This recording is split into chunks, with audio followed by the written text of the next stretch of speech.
থমকে আছে সমস্ত পৃথিবী। আমরা বাইরে যেতে পারছি না, আর ঘুরে বেড়ানো তো দূরের কথা। আবার কবে সুস্থ হবে? আমার একজন ফ্রেন্ড, আমি বিশ্বাস করি তিনি এখন শুনছেন, তিনি পাগল হয়ে গেছেন কক্সবাজার যাওয়ার জন্য। এবং তিনি মাঝে মাঝে আমাকে বলেন যে কক্সবাজার যাই, একটু ঘুরে আসি। কিন্তু এখন তো আসলে সেই পরিস্থিতি নয়। কক্সবাজারের প্রসঙ্গ কেন আসলো সেটা একটু বলি।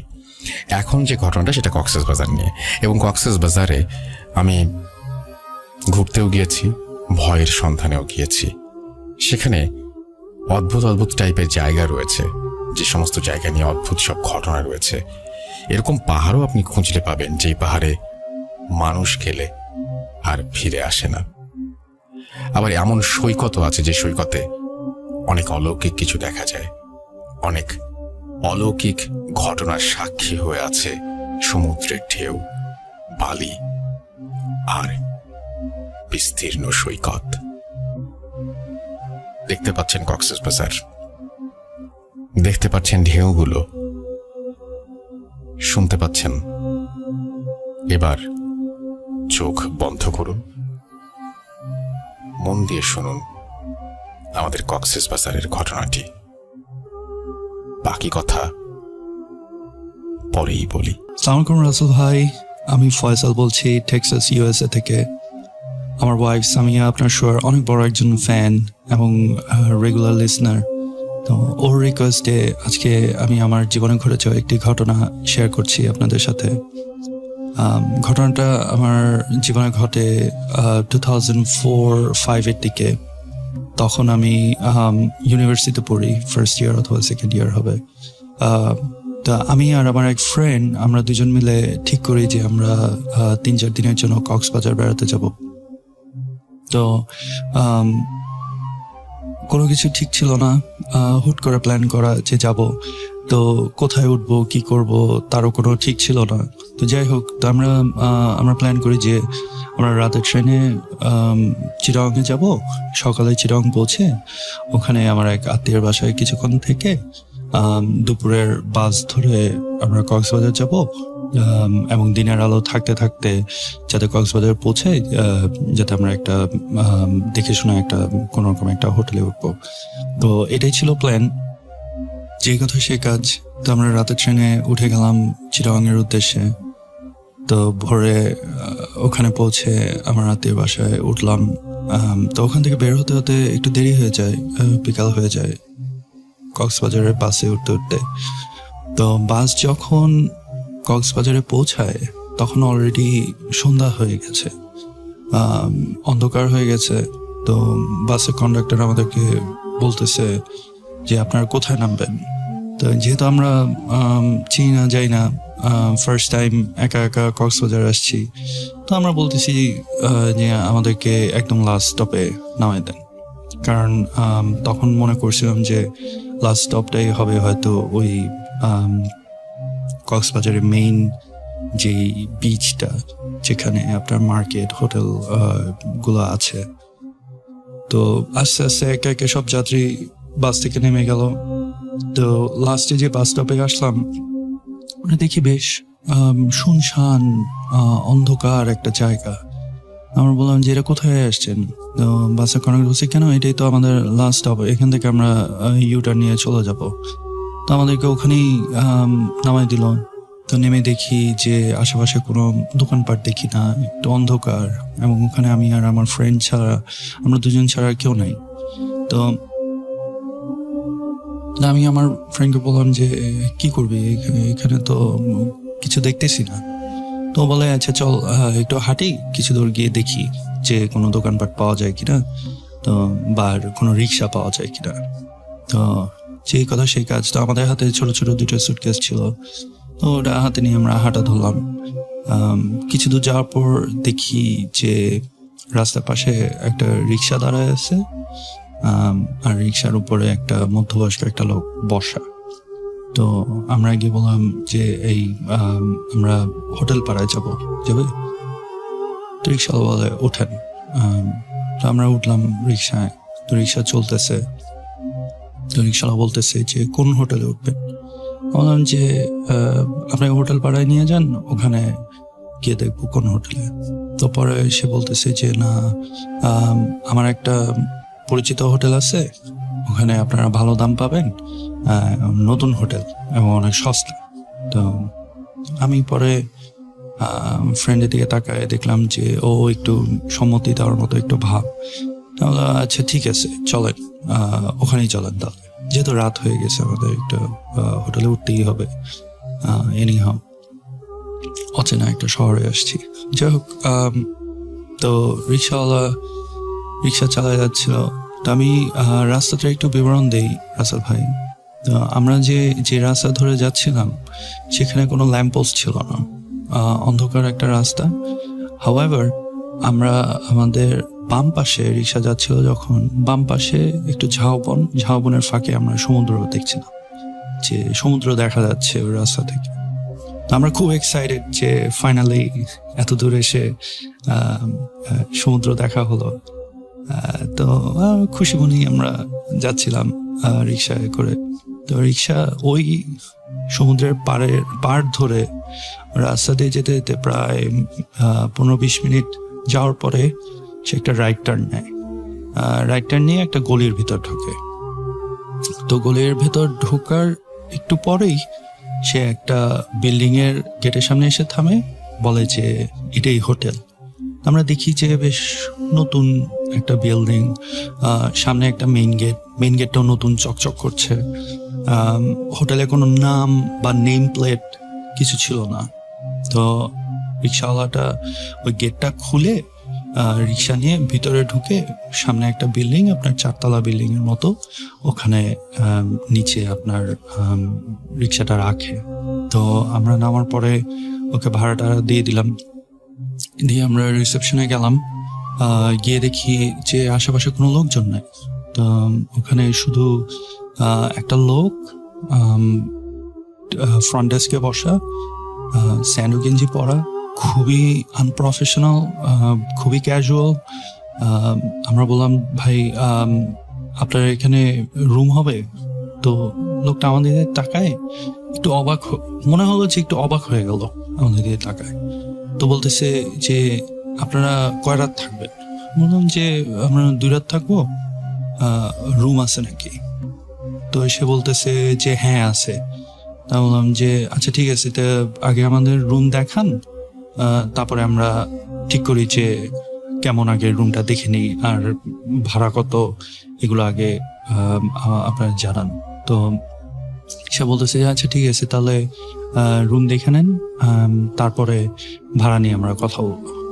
তো সে বের হয়ে বলতেছে যে আসেন, এলিভেটরের দিকে নিয়ে গেল। তো বলতেছে যে আপনাদের লাগেজ রেখে আসেন। হ্যাঁ, লাগেজ নিয়ে খামোখা টানাটানি করবেন, লাগেজটা রেখে আসেন। তা আমি আমার ফ্রেন্ডের দিকে তাকালাম।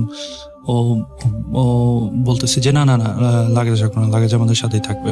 তো অলরেডি আমরা ওই লোককে দেখে অলরেডি একটু ম্যাচ খারাপ হয়ে গেছে, যে কি ব্যাপার, হোটেলে আসলাম, এখানে হোটেলে কোনো লোকজন নাই, যে বসা সে আবার জামা কাপড় ঠিক মতো গায়ে নেই, কোথায় আসলাম এটা। তো এখন যাই হোক, তো সে আমাদেরকে এলিভেটরে করে উপরে নিয়ে গেল রুম দেখানোর জন্য।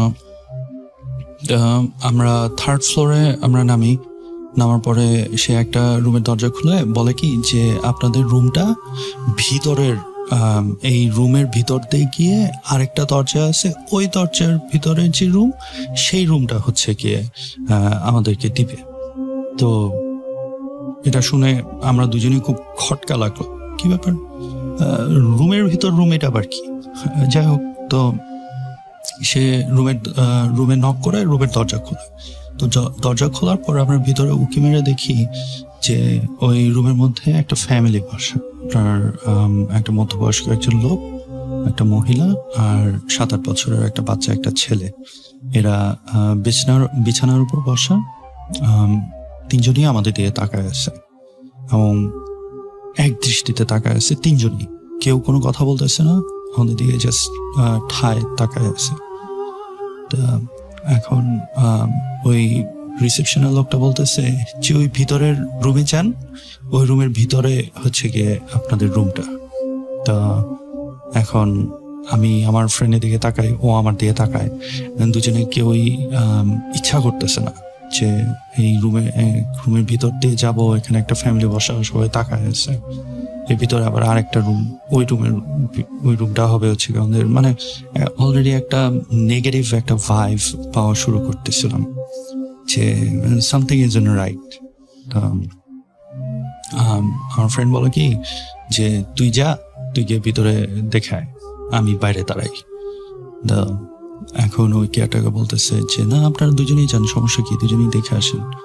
আমার ফ্রেন্ড বলে যে না, আমাকে বলতেছে যে তুই গিয়ে একটু দেখে আয়। তো আমি রুমের ভিতরে ঢুকি। ঢোকার পর যখন বেডটা ক্রস করে আমি এদিকে আসি, দেখি যে ওই যে ফ্যামিলিটা রুমের ভিতরে বসা, এরা ঘুরে আমার দিকে তাকায় আছে। মানে ওদের চোখ আমাকে ফলো করতেছে। তো আমি ওই রুমটা ক্রস করে ওই পাশে যে ডোরটা, আরেকটা রুমের যে ডোরটা খুলে আমি জাস্ট ভিতরে একটু উকি মেরে দেখি যে নর্মাল পরিপাটি একটা রুম, একটা বেড, একটা ডেস্ক আছে। I think that's about it. তো আমি আর রুমের ভিতরে আমি আর ঢুকি না। তো আমি জাস্ট মাথাটা ঢুকে একটু উকি মেরে, লাইট জ্বালায় একটু উকি মেরে আমি জাস্ট দেখে আমি বের হয়ে আসি।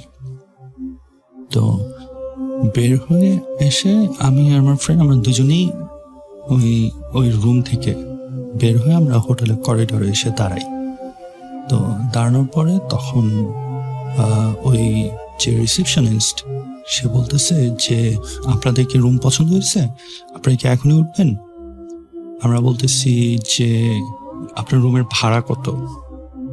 তো সে তখন বলতেছে ভাড়া 150 টাকা, কিন্তু আপনারা বললে এটা 100 টাকায়, আপনারা যদি 2 রাত থাকেন তাহলে 100 টাকা, আপনারা 200 টাকা দিবেন। তখন আরো একটু সন্দেহ হয় আমাদের যে লাইক নতুন একটা বিল্ডিং, নতুন হোটেল, 100 টাকা per night, it's too chip.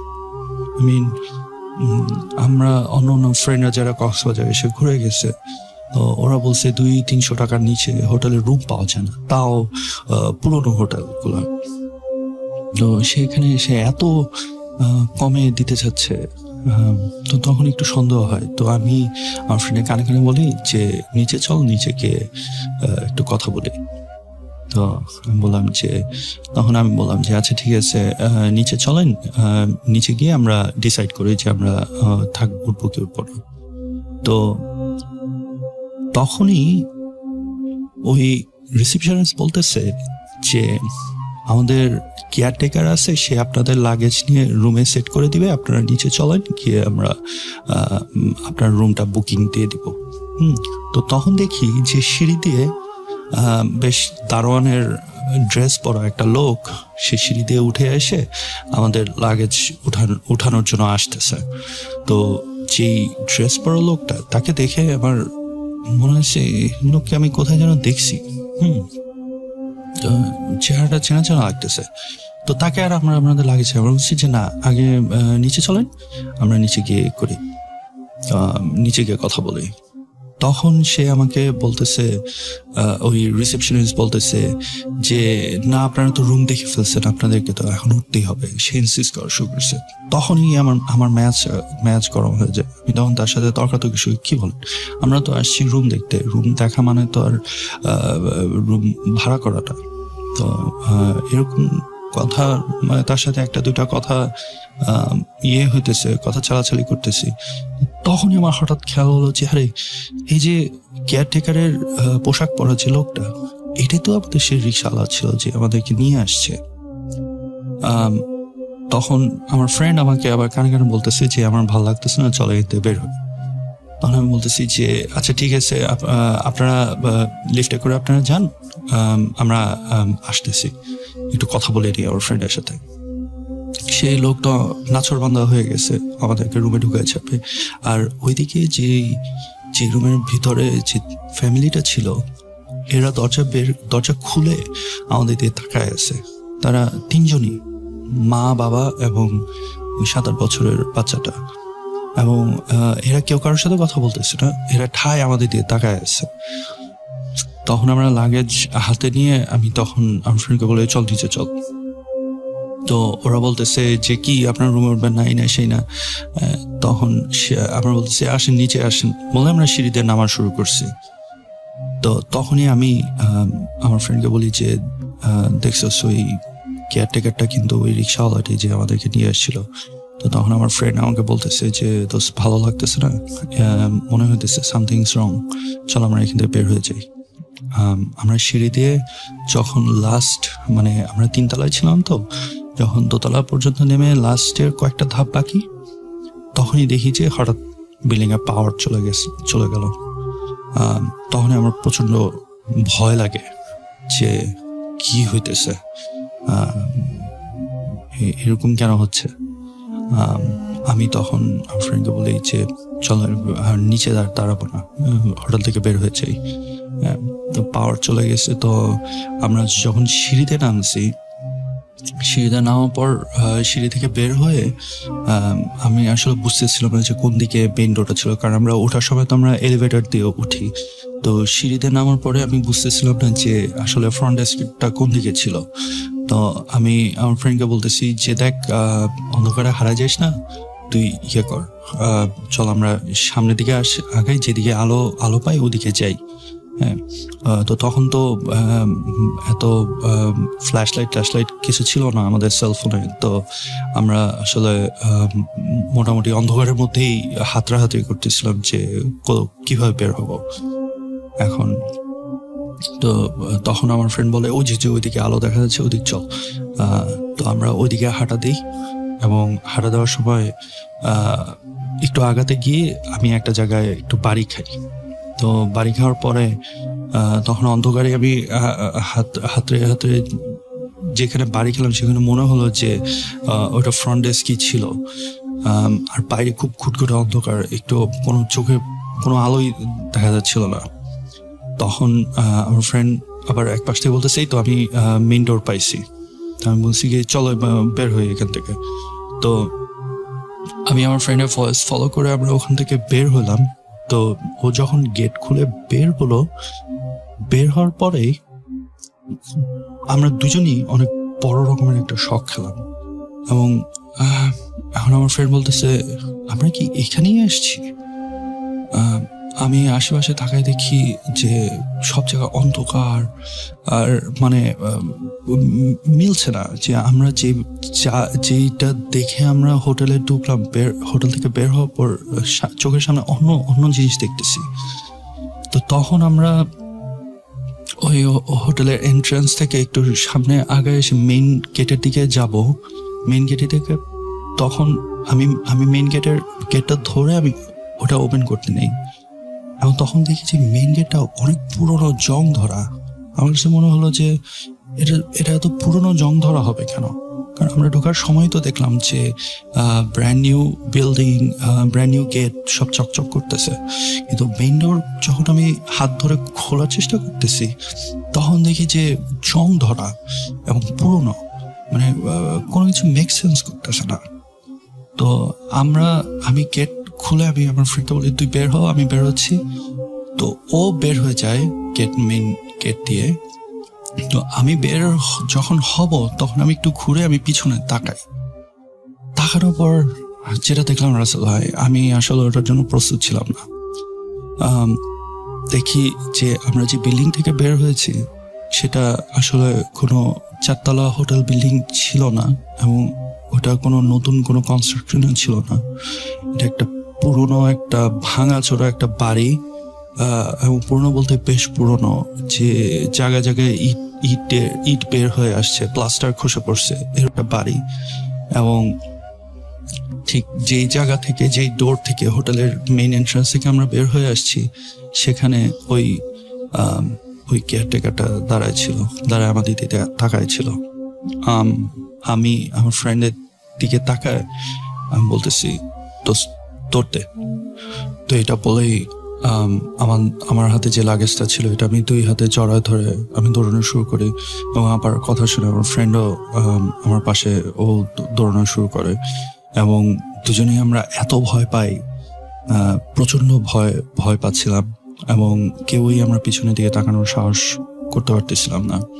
তো আমরা দৌড়াই, আমরা গলি থেকে বের হয়ে আসি। বের হয়ে যেই মেইন রোডে এসে পড়ি, ওখানে যেখান থেকে আমার আমার আমার কাছে মনে হচ্ছিল যেখান থেকে আমরা আসছিলাম তা সেদিকে আমরা দৌড়ানো শুরু করি, এবং রাস্তায় কোনো ল্যাম্পপোস্ট নাই, অন্ধকার, এবং আমরা দৌড়াতে থাকি এবং যাই না কতক্ষণ ধরে দৌড়াচ্ছিলাম। একটা সময় দেখি অন্য পাশ থেকে একটা হেডলাইটের আলো আসতেছে। তো কাছাকাছি আসার পর দেখি যে একটা টেম্পো। তো আমরা হাত উঁচা করে হাত নেড়ে নেড়ে ওই টেম্পোটাকে থামাই, এবং ওখানে ওই লোকরা বলি যে ভাই আমাদেরকে একটু হেল্প করেন, আমরা আমরা আসলে প্রচন্ড ভয় পাইছি, আমরা একটা জায়গা থেকে বের হয়ে আসছি। তখন টেম্পোলা বলতেছে কি হয়েছে ভাই? আমি বলছি যে আপনি আমাদেরকে কি একটু হেল্প করতে পারেন, যে আমাদেরকে একটু কাছাকাছি কোনো লোকালয়ে আমাদেরকে নিয়ে যান। তখন বলতেছে যে লোকালয় বলতে কোথায় যাবেন? আমি বলছি যে আমরা তো আসছি ঢাকা থেকে, আমরা হোটেলে উঠবো, তো আমাদেরকে কাছাকাছি ওই কোনো লোকালয়ে নিয়ে যান, ওই বিচের পাড়ে যে হোটেল পাড়া আছে আমরা ওখানে যাব, আমাদেরকে ওখানে নিয়ে যান। তখন সে বলতেছে যে আচ্ছা উঠেন, কিন্তু ওটা তো অনেক দূর হবে। আমি বলছি দূর মানে? পরে বলতেছে যে না, আপনাদের তো ওখানে বিচে যেতে হবে। তো আমি তখন বলতেছি কেন, আমরা তো বিচের পাড়েই তো আছি, কারণ আসার সময় মানে আমার মনে আছে আসার সময় রিক্সা দিয়ে আসার সময় আমরা আমাদের বাম পাশে সাগর দেখতে পাচ্ছিলাম। তো পরে কথা না বাড়ায় আমরা টেম্পোতে উঠি, টেম্পোটা খালি ছিল। তো সে বলতেছে যে আপনারা তো বিচ থেকে অনেক দূরে, এখন আপনারা তো অনেক শহরেরই বাইরে অনেক দূরে আছে, তো এখান থেকে তো আপনাদের ওই আবার বিচে ব্যাক করতে হবে। বলছে ভাই যা করতে হবে আপনার করেন, আমাদেরকে জাস্ট বিচে পাড়ে হোটেল পাড়ায় নিয়ে যান।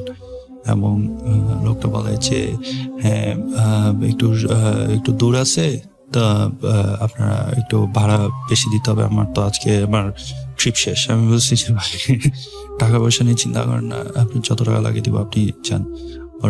পরে সে বলে আচ্ছা ঠিক আছে। তো সে আমাদেরকে নিয়ে যায়। রাসেল ভাই আমরা বিচ থেকে প্রায় 45 মিনিটস দূরে ছিলাম। সে যখন আমাদেরকে বিচের পাড়ে ওই হোটেল পাড়ায় নিয়ে আসে, আমি ঘড়ি ধরে দেখি যে 45 মিনিটস লাগছে আমাদের ওখানে আসতে।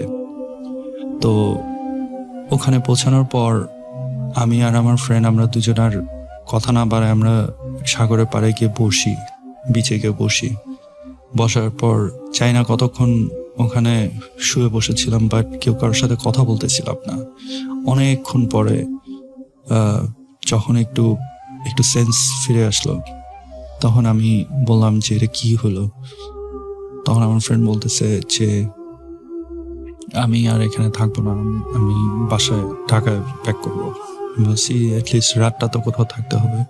অলরেডি তখন রাত 10টা 11টা বেজে গেছে। তখন আমি বললাম যে আচ্ছা ঠিক আছে, চল একটা হোটেল নিয়ে আমরা রাতটুকু কাটাই, পরদিন আমরা চলে যাই। তো আমাদের ট্রিপের মজাটা একদম মাটি হয়ে গেছে, আমরা যা এক্সপিরিয়েন্স করছি এটার পরে। তো যাই হোক, ওখানেই আমরা পিছে পাড়ে একটা হোটেল এক রাতের জন্য ভাড়া করি, এবং পরদিন দুপুরে আমরা বাসে করে আমরা ঢাকার উদ্দেশ্যে রওনা দিয়ে আমরা চলে আসি। তো এই ছিল আমার ঘটনা রাসেল ভাই, অনেক ধন্যবাদ এটি শেয়ার করার জন্য। অনেক ভালো থাকবেন এবং আপনার লিসেনারদেরকে আমার পক্ষ থেকে অনেক শুভেচ্ছা। আরও একবার আপনাদের সবাইকে স্বাগত জানাচ্ছি, আমি রাসেল, এবং শুনছেন ভূত.com। আজকে 22তম এপিসোড চলছে স্বাধীন মিউজিক অ্যাপে। আপনারা যারা এই মুহূর্তে আমাকে মেসেজ পাঠাচ্ছেন, আমি প্রত্যেকটাই দেখতে পাচ্ছি এবং আপনাদের মেসেজের উত্তর দেই আমি সব সময়, সেটা আপনারা জানেন। সুতরাং আমি চাইবো যে আপনারা মেসেজ করে যান এবং একটু কাইন্ডলি প্লিজ সবাইকে জানাবেন যে ভূত.comটা স্বাধীন মিউজিক অ্যাপে হয়, এবং এইখানে যেন সবাই এসে শোনেন। এবং সবাইকে অনুরোধ করছি বেশি বেশি করে ঘটনা পাঠানোর। আমরা প্রচুর ঘটনা চাই, আরো অসংখ্য অনেক ঘটনা চাই প্রতিদিন।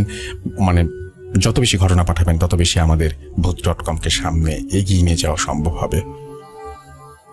এখন যে ঘটনাটা বলবো সেই ঘটনাটা আসলে খুবই অদ্ভুত টাইপের।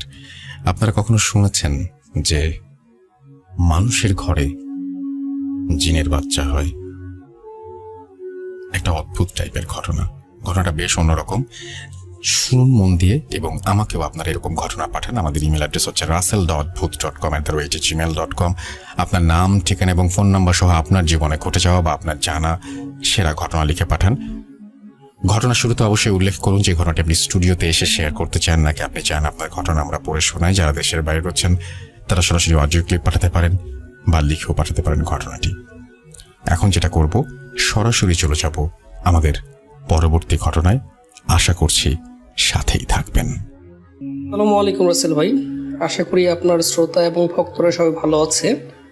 আপনার কথা জিজ্ঞাসা করলাম না, কেননা আমরা সবাই জানি আপনি সবসময় ভালোর দলে। আমি সাইফুল ইসলাম, বর্তমানে ঢাকার খিলক্ষেত বসবাস করছি।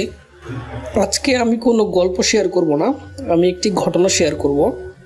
ঘটনাটি শুরু করার পূর্বে শ্রোতাদের উদ্দেশ্যে বলতে চাই, ঘটনাটির কিছু কিছু অংশে আপনাদের কাছে অবিশ্বাস্য মনে হতে পারে। সেক্ষেত্রে আমি রাসেল ভাইয়ের সাথে তাল মিলিয়ে বলতে চাই, বিশ্বাস করা বা না করাটা সম্পূর্ণ আপনাদের ব্যাপার। ঘটনাটি আজ থেকে 57 বছর পূর্বের আমার বাবার সাথে ঘটে যাওয়া। আমার দেশের বাড়ি হচ্ছে ব্রাহ্মণবাড়িয়া জেলায়। কথা না বাড়িয়ে আমি সরাসরি ঘটনায় চলে যাচ্ছি। ঘটনাটি আমাদের গ্রামের মুরব্বীরা সবাই জানে। আমি রিকালেকশন করেছি আমার এক শ্রদ্ধেয় বড় চাচার কাছ থেকে। আমার আব্বু যখন জন্মগ্রহণ করে তখন বিকাল প্রায় আনুমানিক 4টা থেকে 5টা হবে। জন্মের পর থেকে একটা সমস্যা দেখা দিয়েছিল যে আমার বাবা তখন তার মায়ের দুধ পান করছিল না, শুধু চিৎকার করছিল। এরকম করে প্রায় রাতের 8টা থেকে 9টা পর্যন্ত বেজে যায়। তখন পাড়ার সবাই বলে বিষয়টা স্বাভাবিক মনে হচ্ছে না, তুমি বরং এক কাজ করতে পারো, আমাদের বড় মসজিদ থেকে, ওই বড় মসজিদের হুজুরের কাছ থেকে তুমি একটা তাবিজ আনতে পারো। রাসেল ভাই, বলে রাখা ভালো, আজ থেকে 50 থেকে 60 বছর পূর্বে মানুষের আস্থা এবং ভরসার জায়গা কিন্তু ছিল হুজুর, কবিরাজ। মানুষ কিন্তু প্রথমত হুজুর বা কবিরাজের কাছেই চিকিৎসা নিত। পরবর্তীতে যখন বিষয়টা সিরিয়াস পর্যায়ে চলে যেত তখন ডাক্তারের শরণাপন্ন হতো। বেশিরভাগ ক্ষেত্রেই ডাক্তার এবং কবিরাজরাই মানুষের চিকিৎসা দিয়ে থাকতো। তো সবার কথা অনুযায়ী আমার দাদা আমাদের গ্রামের বড় যে মসজিদ, সেটা আমাদের বাড়ি থেকে প্রায় 1 কিলোমিটার দূরে হবে, সেই মসজিদে হুজুরের কাছে যায় তাবিজ আনার জন্য। তো হুজুরের কাছে যখন যায়, যেতে যেতে প্রায় তখন রাতের আনুমানিক 11টা বেজে যায়। তো যাওয়ার পর হুজুরের কাছে সব বিস্তারিত ঘটনা বলে যে জন্মগ্রহণ করার পর থেকে শিশু চিৎকার করছে এবং মায়ের বুকের দুধ পান করছে না। তো হুজুর সম্পূর্ণ ঘটনাটি শুনে আমার দাদাকে একটা তাবিজ দেন। দেওয়ার পরে বলে যে তাবিজটা তোমাকে নিয়ে যেতে হবে, কিন্তু নেওয়ার সময় দেখবা যখন যদি তোমাকে কেউ পিছন থেকে ডাক দেয় বা কোনো ডিস্টার্ব করে বা কোনো কারণে বাধাগ্রস্ত করতে চায় তোমাকে, তুমি কিন্তু কোনো ক্রমে পিছনের দিকে তাকাতে পারবে না। আর যদি কোনো কারণে তুমি তাবিজটা হারিয়ে ফেলো তাহলে কিন্তু সেটা আমার আয়ত্তের বাইরে চলে যাবে, পরবর্তীতে আমি এই বিষয়ে কিছু করতে পারবো না। লোকমুখে প্রচলিত আছে আমার দাদা খুব শক্তিশালী এবং সাহসী মানুষ ছিল। 2 থেকে 3 জনের কাজ উনি নিজে একাই করতে পারত। যদিও আমার দাদাকে দেখার সৌভাগ্য আমার হয়নি।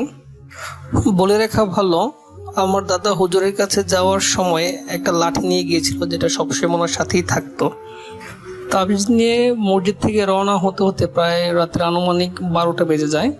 তখন আমার দাদা ভাবলো, রাস্তা দিয়ে না গিয়ে যদি আমি শর্টকাটে যাই, মানে যদি জমির মাঝখান দিয়ে যাই, হয়তো আমার সময় অনেকটাই সেভ হবে। তো তারপর আমার দাদা তাবিজ নিয়ে বাড়ির উদ্দেশ্যে রওনা হলো। বাড়ির উদ্দেশ্যে রওনা হওয়ার পর যখন মাঝ বরাবর যখন আসলো, বাড়ি এবং মসজিদের মাঝ বরাবর, তখন পিছন দিক থেকে অনেক কোলাহল, চিৎকার চেঁচামেচি, অনেক কোলাহল শুরু হলো। তো হুজুরের কথা অনুযায়ী দাদা পিছনের দিকে তাকান না, তো সামনের দিকে হাঁটতে থাকেন। তখন এক পর্যায়ে পিছন থেকে পরিচিত একজন লোক দাদাকে ডাক দেয়, এত রাতে তুমি কোথায় যাচ্ছ? তখন আমার দাদা ভাবলো, যাক, পরিচিত একজন তাহলে পাওয়া গেল। যখনই দাদা পিছনের দিকে তাকায় তখন দেখে যে যিনি ডাক দিয়েছেন তিনি আসলে তার পরিচিত কেউ না, একটা অবয়ব। তো ওই অবয়বটার পাশে আরো অনেকগুলো অবয়ব ধীরে ধীরে মিলিত হচ্ছিল। তো এক পর্যায়ে ওরা আমার দাদাকে অ্যাটাক করে তো আমার দাদা যেহেতু খুব সাহসী মানুষ ছিল, সেও তাদের সাথে এক প্রকার মানে ঝগড়া কি বলবো, ধস্তাধস্তিতে লিপ্ত হয়। যদিও ওরা অনেক সুপার ন্যাচারাল, ওদের সাথে তো আর যুদ্ধ করে পারা যায় না। শেষ পর্যন্ত আমার দাদা জীবন বাঁচানোর তাগিদে বাড়ির দিকে দৌড় দেয় এবং বাড়িতে এসে চিৎকার দিয়ে বাড়ির উঠোনে বেহুশ হয়ে পড়ে যায়। পরবর্তীতে বাড়ির সবাই দাদার মাথায় পানি ঢেলে দাদাকে হুঁশ ফেরান এবং সমস্ত ঘটনা জানতে চান। তো আমার দাদার সম্পূর্ণ ঘটনা সবাইকে বলে এবং তাড়াহুড়া করে লঙ্গির গিট যেখানে আমরা বাঁধি সেখানে তাবিজটা খোঁজার চেষ্টা করে, কিন্তু উনি দেখতে পান যে লঙ্গির গিট যেখানে আছে সেখানেই আছে, সব কিছু ঠিকঠাকই আছে, কিন্তু তাবিজটা আর পাওয়া যাচ্ছিল না। ওইদিকে আমার আব্বুর অবস্থা আগে যা ছিল তাই, চিৎকার চেঁচামেচি, মায়ের দুধ পান করছে না, এভাবেই ওই রাতটা কেটে যায়। পরের দিন যখন আবার হুজুরের কাছে যাওয়া হয়, হুজুর তখন বলে আমার পক্ষে কিছু আর করা সম্ভব না, তোমার বাচ্চাকে হয়তো অন্য কোনো কিছু আসর করেছে, সেটা আমার পক্ষে কোনো সমাধান দেওয়া সম্ভব না। তো তিনি অন্য একটা হুজুরের ঠিকানা দেন, বলেন যে ওই হুজুরের কাছ থেকে তোমরা সেবা নিতে পারো বা চিকিৎসা নিতে পারো। তো যে বলা সেই কাজ, সে হুজুরের কাছে চলে যায়। সেই হুজুর বাড়িতে আসে, বাড়িতে আসার পর বাচ্চাকে দেখার পর তিনিও ভয় পেয়ে যায়। ভয় পেয়ে বলে যে এই বাচ্চার চিকিৎসা করা আমার পক্ষে সম্ভব না, তো আমি একটা কাজ করতে পারি যে বাড়িটা আমি বন্ধ করে দিয়ে যেতে পারি। তো এর পরবর্তীতে আমি অন্য একটা হুজুরের ঠিকানা দিচ্ছি, হয়তো তিনি কিছু একটা করতে পারে। তো তিনি বাড়ির চারদিকে বন্ধ করে দিয়ে যায়। তো যে হুজুরের ঠিকানা দেন সেই হুজুরের বাড়ি ছিল অনেকটাই দূরে, প্রায় 20 থেকে 30 কিলোমিটার দূরে। তো তৎকালীন সময়ে তো যোগাযোগ ব্যবস্থা ততটা উন্নত ছিল না, তো ওই দিন আর যাওয়া সম্ভব হয়নি। তো বাড়ি যেহেতু বন্ধ করে দিয়ে গিয়েছে, তো ওইদিকে আশ্বস্ত ছিল যে হয়তো অন্য কোনো কিছু বাচ্চাকে নিয়ে যেতে পারবে না অথবা অ্যাটাক করতে পারবে না, কিন্তু সিমটম কিন্তু আগেরগুলোই ছিল, মায়ের দুধ পান করছে না এবং চিৎকার থামছেই না। তো পরের দিন ওই হুজুরকে আমাদের বাড়িতে আনার ব্যবস্থা করেন। তো বাড়িতে আসার পরেই বাড়িতে উঠানো পা রাখার পরেই হুজুর বলে যে এখানে অনেক বড় ধরনের কোনো একটা সমস্যা হয়েছে, তো দেখি চিকিৎসা করা যায় কিনা। তো বাচ্চাকে দেখার পর আমার দাদিকে বলে আপনারা আসলে কি বলবো, বলতে গেলে আপনারা খুব কষ্ট পাবেন। আপনারা যে বাচ্চাটা এখন দেখতে পাচ্ছেন সেই বাচ্চাটা কিন্তু আপনাদের না, সেটা জিনের বাচ্চা। আপনাদের বাচ্চাকে ওরা জন্মগ্রহণ করার পরেই নিয়ে গিয়েছে। এখন যে বাচ্চাটা আপনাদের কাছে আছে সেটা আপনাদের কাছে থাকবে না, যে কোনো মুহূর্তে ওরা এটা নিয়ে যাবে। এই কথা শোনার পর হুজুরের কথা কেউ বিশ্বাস করতে চায় না। তো হুজুর প্রমাণস্বরূপ হাত পা বা বিভিন্ন কিভাবে যেন মাপযোগ করে প্রমাণ দেয় যে আসলে সেটা মানুষের বাচ্চা না। আর বলা হয় যে যদি মানুষের বাচ্চা হতো তাহলে এতক্ষণে সে না খেয়ে থাকতে পারতো না, কিছু না কিছু সে একটা মুখে দিত। একজন জিনের বাচ্চা হিসেবে সে মানুষের দুধ পান করবে না। তো আমি একটা সমাধান দিতে পারি, এটা খুব রিস্কি হয়ে যাবে। যদি আপনারা চান, হয়তো আপনাদের বাচ্চা যদি আল্লাহ চায় তাহলে ফিরিয়ে দিয়ে যেতে পারে ওরা। তো হুজুর যে প্রসিডিওরের কথা বলে সেটা অনেকটাই ভয়ঙ্কর। কোনো বাবা মাই সৎ জ্ঞানে তার নিজের বাচ্চা বলেন আর যাই বলেন, নিজের বাচ্চাকে কখনো এরকম ঝুঁকির মুখে ফেলতে চাইবে না। তারপরেও সর্বশেষ চিকিৎসা হিসেবে হুজুরের কথাই তারা মানতে বাধ্য হয়, কেননা সেটা 2 থেকে 3 দিন পার হয়ে গিয়েছিল। তো হুজুরের প্রসিডিওরটা ছিল এরকম যে দোলনার মতো কিছুর মধ্যে একটা করে বাচ্চাকে সন্ধ্যার পর বাঁশঝাড়, যেটা বলে বাঁশঝাড়, সেই বাঁশঝাড়ের মধ্যে ঝুলিয়ে দিয়ে আসতে হবে। ঝুলিয়ে দিয়ে আসার পর কেউ দরজা জানালা কেউ কোনো কিছু খুলতে পারবে না, বাচ্চা ওই বাঁশঝাড়ের মধ্যে থাকবে। তো যতক্ষণ পর্যন্ত বাচ্চার কান্না থেমে যায় ততক্ষণ পর্যন্ত কেউ ঘর থেকে বের হতে পারবে না। তো শেষ পর্যন্ত উপায় না দেখে সেই প্রসিডিওরের দিকে আগায় সবাই। তো সন্ধ্যার দিকে একটা দোলনার মতো করে আমার বাবাকে সেই বাঁশঝাড়ের মধ্যে ঝুলিয়ে দিয়ে আসা হয়। তো শ্রোতাদেরকে আগে বলেছিলাম এই বিষয়টা আপনাদের কাছে একটু অবিশ্বাস্য মনে হতে পারে, তো এটাই ছিল বাস্তব। তো ঝুলিয়ে দিয়ে আসার পর তো আমার দাদি এবং দাদা ওরা তো খুব কান্নাকাটি, যে নিজের বাচ্চা বাড়ঝাড়ের মধ্যে কান্নাকাটি করছে, এটা কীভাবে মেনে নেওয়া আসলে অনেকটা কষ্ট করছিল। তো এভাবে অপেক্ষার প্রহর গুনতে থাকে যে কখন বাচ্চার কান্নার আওয়াজ কমবে। তো কান্নার আওয়াজ তো ওরা শুনতেই পাচ্ছিল ঘর থেকে, কিন্তু হুজুরের নির্দেশ অনুযায়ী, হুজুর বাড়িতেই ছিল, হুজুরের নির্দেশ অনুযায়ী দরজা জানালা কেউ খুলে নেয়। তো আনুমানিক রাত 12টা কি 1টার দিকে হঠাৎ করে কান্নার আওয়াজ থেমে যায়। তো হুজুরকে বলা হয় যে এখন তো আমরা কান্নার আওয়াজ শুনতে পাচ্ছি না, এখন কি আমরা বাচ্চাটাকে আনতে পারি কিনা। হুজুর বলে যে হ্যাঁ, এখন আপনারা আনতে পারেন। তো বেঁচে আছে কিনা মরে আছে সেটা যায় না, যদি বেঁচে থাকে তাহলে নিশ্চিত ধরে নেবেন যে আপনাদের বাচ্চাটাকে ওরা ফিরিয়ে দিয়ে গিয়েছে। তো 12টার পরে যখন কান্না থেমে গেল তখন তাড়াহুড়া করে সবাই যায় এখানে, গিয়ে বাচ্চাটাকে নামিয়ে এনে তখন দেখা যাচ্ছে যে বাচ্চাটা জীবিত আছে, নড়াচড়া করছে কিন্তু কান্না করছে না। তো যখনই মায়ের কাছে আনা হয় বা মানে আমার দাদির কাছে যখন আনা হয় তখন সে স্বাভাবিক বাচ্চাদের মতোই দুধ পান করতেছে, মানে কোনো কান্নাকাটি করতেছে না, অনেকটাই সুস্থ। তো আমরা সবাই মনে করেছিলাম ঘটনাটা হয়তো এখানে হয়তো শেষ, কিন্তু ঘটনাটা এখানে শেষ হয়নি। ঘটনাটা আরেকটু সামনের দিকে এগিয়ে যায়, যেটা আমাদের জীবনের উপর অনেকটা বড় ইম্প্যাক্ট তৈরি করে। আমাদের জীবনের উপর ইম্প্যাক্ট তৈরি করে অনেক বছর পর। আমার বাবার শৈশব কৈশোর সব ঠিকভাবে ছিল। তো যখন আমার বাবা যখন বিয়ে করার পর আমার বড় বোন হয়, বড় বোন হওয়ার পর থেকে সমস্যাটা দেখা দেয়। সেটা হচ্ছে আমার বাবা হঠাৎ করে একদিন নিখোঁজ হয়ে যায়। অনেক খোঁজাখুঁজির পরেও প্রায় 1-2 বছর পর্যন্ত কোনো খোঁজ খবর পাওয়া যায়নি। তো 2 বছর পরে উনি আপনি আমাদের বাড়িতে ফিরে আসার পর যখন সবাই জিজ্ঞাসা করা হয় তুমি কোথায় ছিলা, কোথায় গেছিলা তোমার বাচ্চা রেখে, তখন আমার বাবা কিছুই বলতে পারে না। তো আবার স্বাভাবিক জীবনযাপন করতেছে। এরকম করার পর আবার 3 বছর পর আবার সে নিখোঁজ হওয়ার পর সেই মুহূর্তে আমি জন্মগ্রহণ করি অবশ্য। তো নিখোঁজ হওয়ার পর আমি জন্মের পর আমি আমার বাবাকে দেখতে পাইনি, হয়তো সবাই যেটা বলে যে আমার বাবা ছিল না আমার পাশে। তো আবার আমার বয়স যখন 3 বছর হয় তখন আবার উনি আবার ফিরে আসার পর তো সবাই বলে যে প্রথমবার এরকম একবার করেছিল, সে এখন আবার এরকম সে নিখোঁজ হয়ে যায়। কিন্তু অবাক করার বিষয় হচ্ছে সে আসার পরে উনি কিছু বলতে পারে না। উনি বলতেছে কই, আমি তো কোথাও যাই নাই, আমি তো সকালে ঘর থেকে বের হলাম, আমি আজকে বাসায় আসলাম। ইনফ্যাক্ট আমি যে জন্মগ্রহণ করেছি সেটাও উনি মানে জানে না, যে ওনার বাচ্চা জন্মগ্রহণ করেছে, মানে সে অবাক, মানে এই ছেলে কোত্থেকে আসলো ইত্যাদি ইত্যাদি। তো রাসেল ভাই এভাবেই চলছিল, 2 বছর 3 বছর পর পর নিখোঁজ, আবার 1 বছর পরে ফিরে আসা। তো রাসেল ভাই আমার বয়স এখন 30 বছর, আমি ঢাকাতে একটা মাল্টিন্যাশনাল বাইং হাউসে জব করছি। তো দুঃখের বিষয় হচ্ছে আজ থেকে 3 বছর আগেও আমার বাবা সে একইভাবে বাড়ি থেকে বের হয়ে যায়। তো বাই দিস টাইম আমার মাও মারা যায়। তো বের হয়ে যাওয়ার পর আমরা ভেবেছিলাম হয়তো 1-2 বছর পর হয়তো আবার ফিরে আসবে আগের মতোই, কিন্তু আজকে প্রায় অনেক দিন হয়ে গেল বাবার কোনো খোঁজ খবর পাচ্ছি না। তো এখন পর্যন্ত আমরা সেই অপেক্ষায় আছি, হয়তো সে আবার ফিরে আসবে।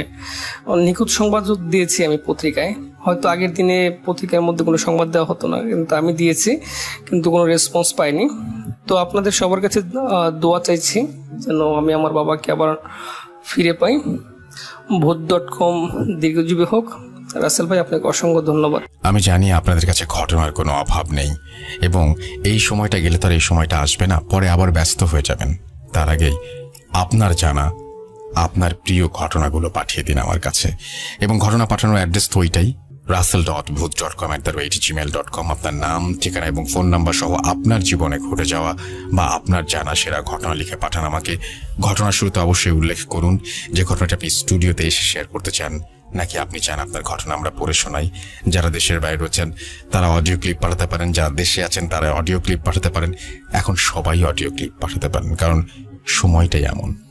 এবং আমি চাইবো যে আপনারা ঘরে থাকেন, আমি কখনোই চাইবো না যে আপনারা আমার জন্য বেরিয়ে এসে স্টুডিওতে এসে আমার সাথে কথা বলুন।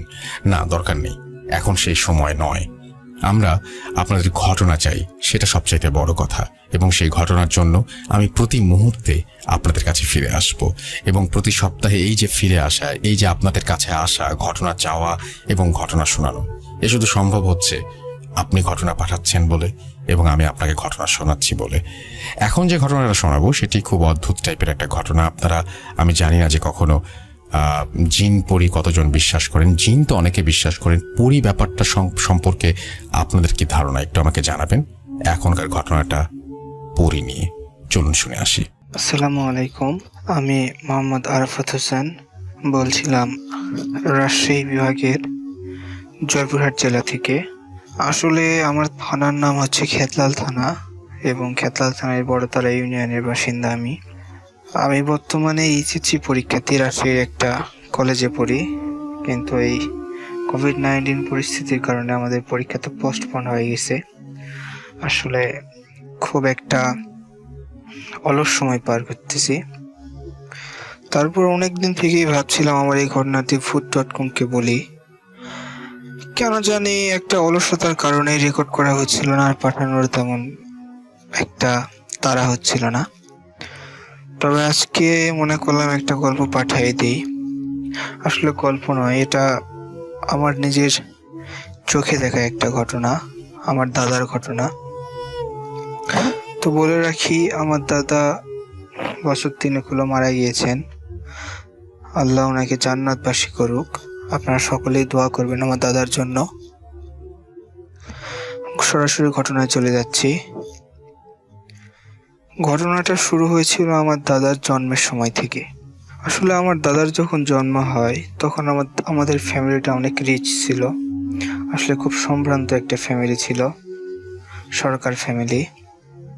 তো আমাদের বাড়ি আগে যেখানে ছিল এখন ওখানে নেই, এখন অন্য জায়গায় আমরা উঠে চলে আসছি। সেই বাড়িতে প্রথম দিকে ঘটনা হতো কি, আমার দাদা যখন ছোট ছিল দোলনাতে যখন রাখতো দাদাকে, হয়তো দোলনাতে রাখার পরে কেউ কোনো কাজ করতে গেল, আশেপাশে কেউ নাই, সেই সময় হুট করে এসে দেখা যেত যে দোলনাও নেই, আমার দাদাও নেই। তো অনেক খোঁজাখুঁজি করা হতো আশেপাশে সব জায়গাতে, বাড়িতে কোথায় গেল, দোলনাও নেই, বাচ্চাও নেই, এরকম একটা সিচুয়েশনে। তবে আমাদের বাড়ির পাশে, আগের বাড়ির কথা বলছি যেখানে আমার দাদারা ছিলেন, সেই বাড়ির পাশে খুব ঘন একটা জঙ্গল ছিল। আসলে সেই জঙ্গলটার ভিতরে তেমন কেউ যেত না। অনেক আগের কাহিনী, বুঝতে পারতেছেন, অন্তত 60 বছর আগের মতো হবে। সেই জঙ্গলের ভিতরে বাচ্চার কাঁথার সাউন্ড পাওয়া যেত। সেখানে খোঁজ নিয়ে ভালো করে খুঁজে খুঁজে দেখা যেত যে জঙ্গলের মধ্যে বাঁশঝাড়ের ভিতরে সেই দোলনা সহ সেই শিশুটি, অর্থাৎ আমার দাদা, সেখানে আছে। এইরকম ঘটনাটি অনেক ঘটতো। মাঝে মধ্যেই দেখা যেত যে আমার দাদা সেখানে বাড়িতে দোলনায় রাখা হয়েছে, কিন্তু দোলনাতে নাই, জঙ্গলের ভিতরে দোলনা সহ ওখানে দোল খাচ্ছে। তারপরে এর পাশাপাশি আর কিছু ঘটনা ঘটতো। মনে করে ধরেন যে বাড়িতে বাক্সের ভিতরে তো অনেক কাপড় চোপড় সহ বা কাগজপত্র আছে, হুট করে সেখানে আগুন ধরে যেত। সে আগুন ধরে যাওয়ার পরে সেখানে পানি দিলেও সে আগুন লিপ্ত না। এমন সিচুয়েশন হতো যে কাপড় চোপড়ে আগুন সব পানিতে ফালাই দেওয়ার পরে পানিতেও আগুন ধরে যেত। এরকম একটা সিচুয়েশন ছিল। তো যাই হোক, এইরকম কিছু অদ্ভুত কারণ, তখন আসলে অ্যাকচুয়ালি কারণটা জানা যাইতো না। এরকম অদ্ভুত ঘটনার কারণে সেখান থেকে বাড়ি চেঞ্জ করে আমার দাদার বাবারা অন্য জায়গায় নিয়ে এসে বাড়ি করে। এরপর কাহিনী আমি বলি, আমার নিজের চোখে দেখা যায় কাহিনীগুলো। আমার দাদা আসলে আমাকে খুব ভালোবাসতেন, প্রচুর ভালোবাসতেন। আমি আমার দাদাকে খুব মিস করি। আমার দাদা আমাকে অনেক গল্প শোনাতেন। তবে আমাদের নিজের চোখে যে ঘটনাগুলো দেখা, মাঝে মধ্যে দেখা যেত আমাদের বাড়িতে এত সুন্দর একটা গন্ধ, এত সুন্দর গন্ধ যেটার কথা আসলে আমি আপনাদের বলে বোঝাতে পারবো না। তো এই গন্ধটা কিন্তু সব সময় হতো না। ও সরি, একটা কথা আপনাদের বলাই হয়নি। আসলে কথাটা হচ্ছে যে আমার দাদার সঙ্গে একটা পরী ছিল। এই ঘটনাটা জানাজানি হয়েছিল আমার দাদা পরিণত বয়স হওয়ার পরে। সকলেই জানতো যে আমার দাদার সঙ্গে একটা পরী ছিল। তো এই পরীটা যখন আমার দাদার সঙ্গে দেখা করতে আসতো, অর্থাৎ আমাদের বাড়িতে আসতো, ঠিক সেই দিন থেকে প্রায় 2-3 দিন যাবৎ আমাদের বাড়িতে এত সুন্দর একটা গন্ধ হতো। এবং আমার দাদা যেই ঘরে থাকতো সেই ঘরের গন্ধ তো অনেক সুন্দর গন্ধ। যে কোনো মানুষ আমাদের বাড়িতে আসলেই সেই গন্ধ যে টের পেত এবং বুঝতে পারতো যে আমার দাদার সঙ্গে দেখা করতে এসেছিল।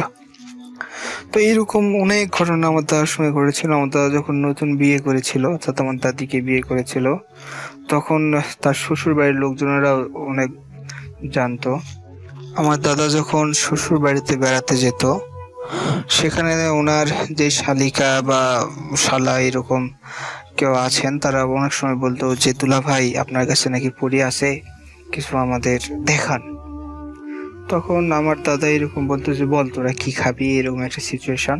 তখন অনেকে অনেক রকম খাবারের কথা বলতো। আমার দাদা বলতো আচ্ছা তোরা ঘর থেকে বের হয়ে যা। তো ঘর থেকে বের হয়ে যাওয়ার এই 5-10 মিনিটের ভিতর আমার দাদা ঘরের ভিতরই বিভিন্ন রকম খাবারের আয়োজন করতেন। অনেক সময় দেখা গেছে যে অনেক ফলমূল সেখানে হুট করে জড়ো করছেন, বা পুরো এক গামলা ভর্তি মিষ্টি, অথচ একেবারে গরম মিষ্টি, এইরকম অনেক খাবার নিয়ে তাদেরকে চুমকে দিতেন। তার সকলে আসলে বিশ্বাস করতো যে তাদের কাছে কিছু আছে। তো আরেকটা কাহিনী বলি, যেটা মূল কাহিনী হচ্ছে, সেই পরীটা আসলে আমার দাদাকে অনেক কিছু দিয়েছিলেন। প্রথম দিকে অনেক অর্থ দিয়েছিলেন। অনেক অর্থ দেওয়ার পরে দাদাকে এরকম বলেছিলেন যে 3টা মহিষ কিনতে বলেছিলেন, এবং এই 3টা মহিষের ভিতর একটা মহিষকে জবাই করে গ্রামের সব লোককে খাওয়াতে বলেছিলেন।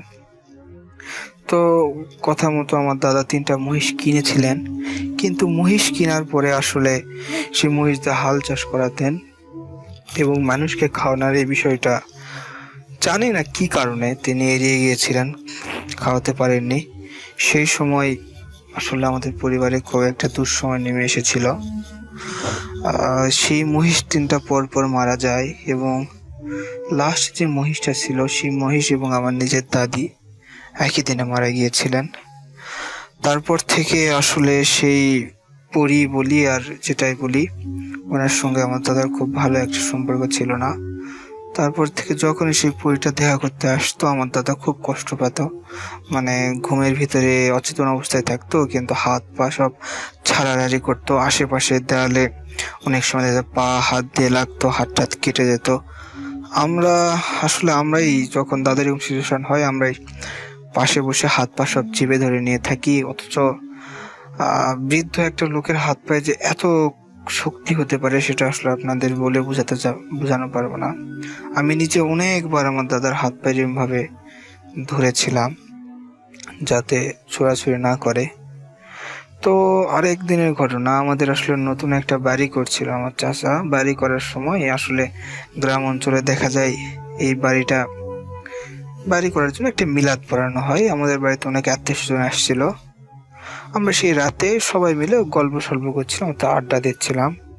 এমন সময় বাইরে থেকে শব্দ আসছিল, এরকম একটা শব্দ যে আমাকে বাঁচাও।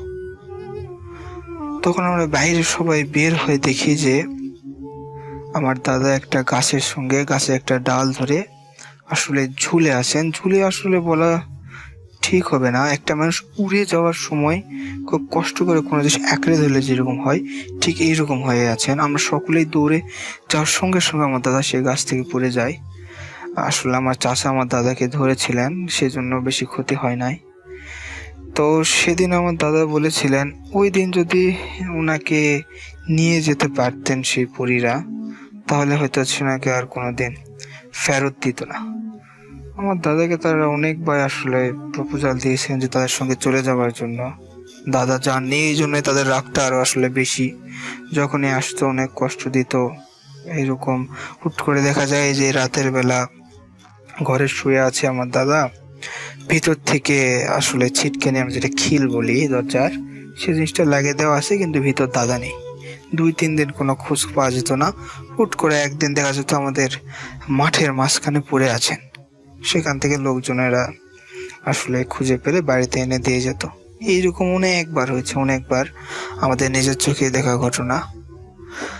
তো আমি দাদাকে বলেছিলাম, দাদার কাছ থেকে আর শুনেছিলাম, আসলে আমার দাদা বলেছিলেন যে উনি নাকি ওই পরীকে বিয়ে করেছিলেন এবং ওই পক্ষে একটা বাচ্চাও আছে। এই সমস্ত অনেক কাহিনী আমাদের বাড়িতে ঘটতো। তবে কাহিনীটা হয়তো অনেক ভৌতিক নয়, তবে অলৌকিক বটে।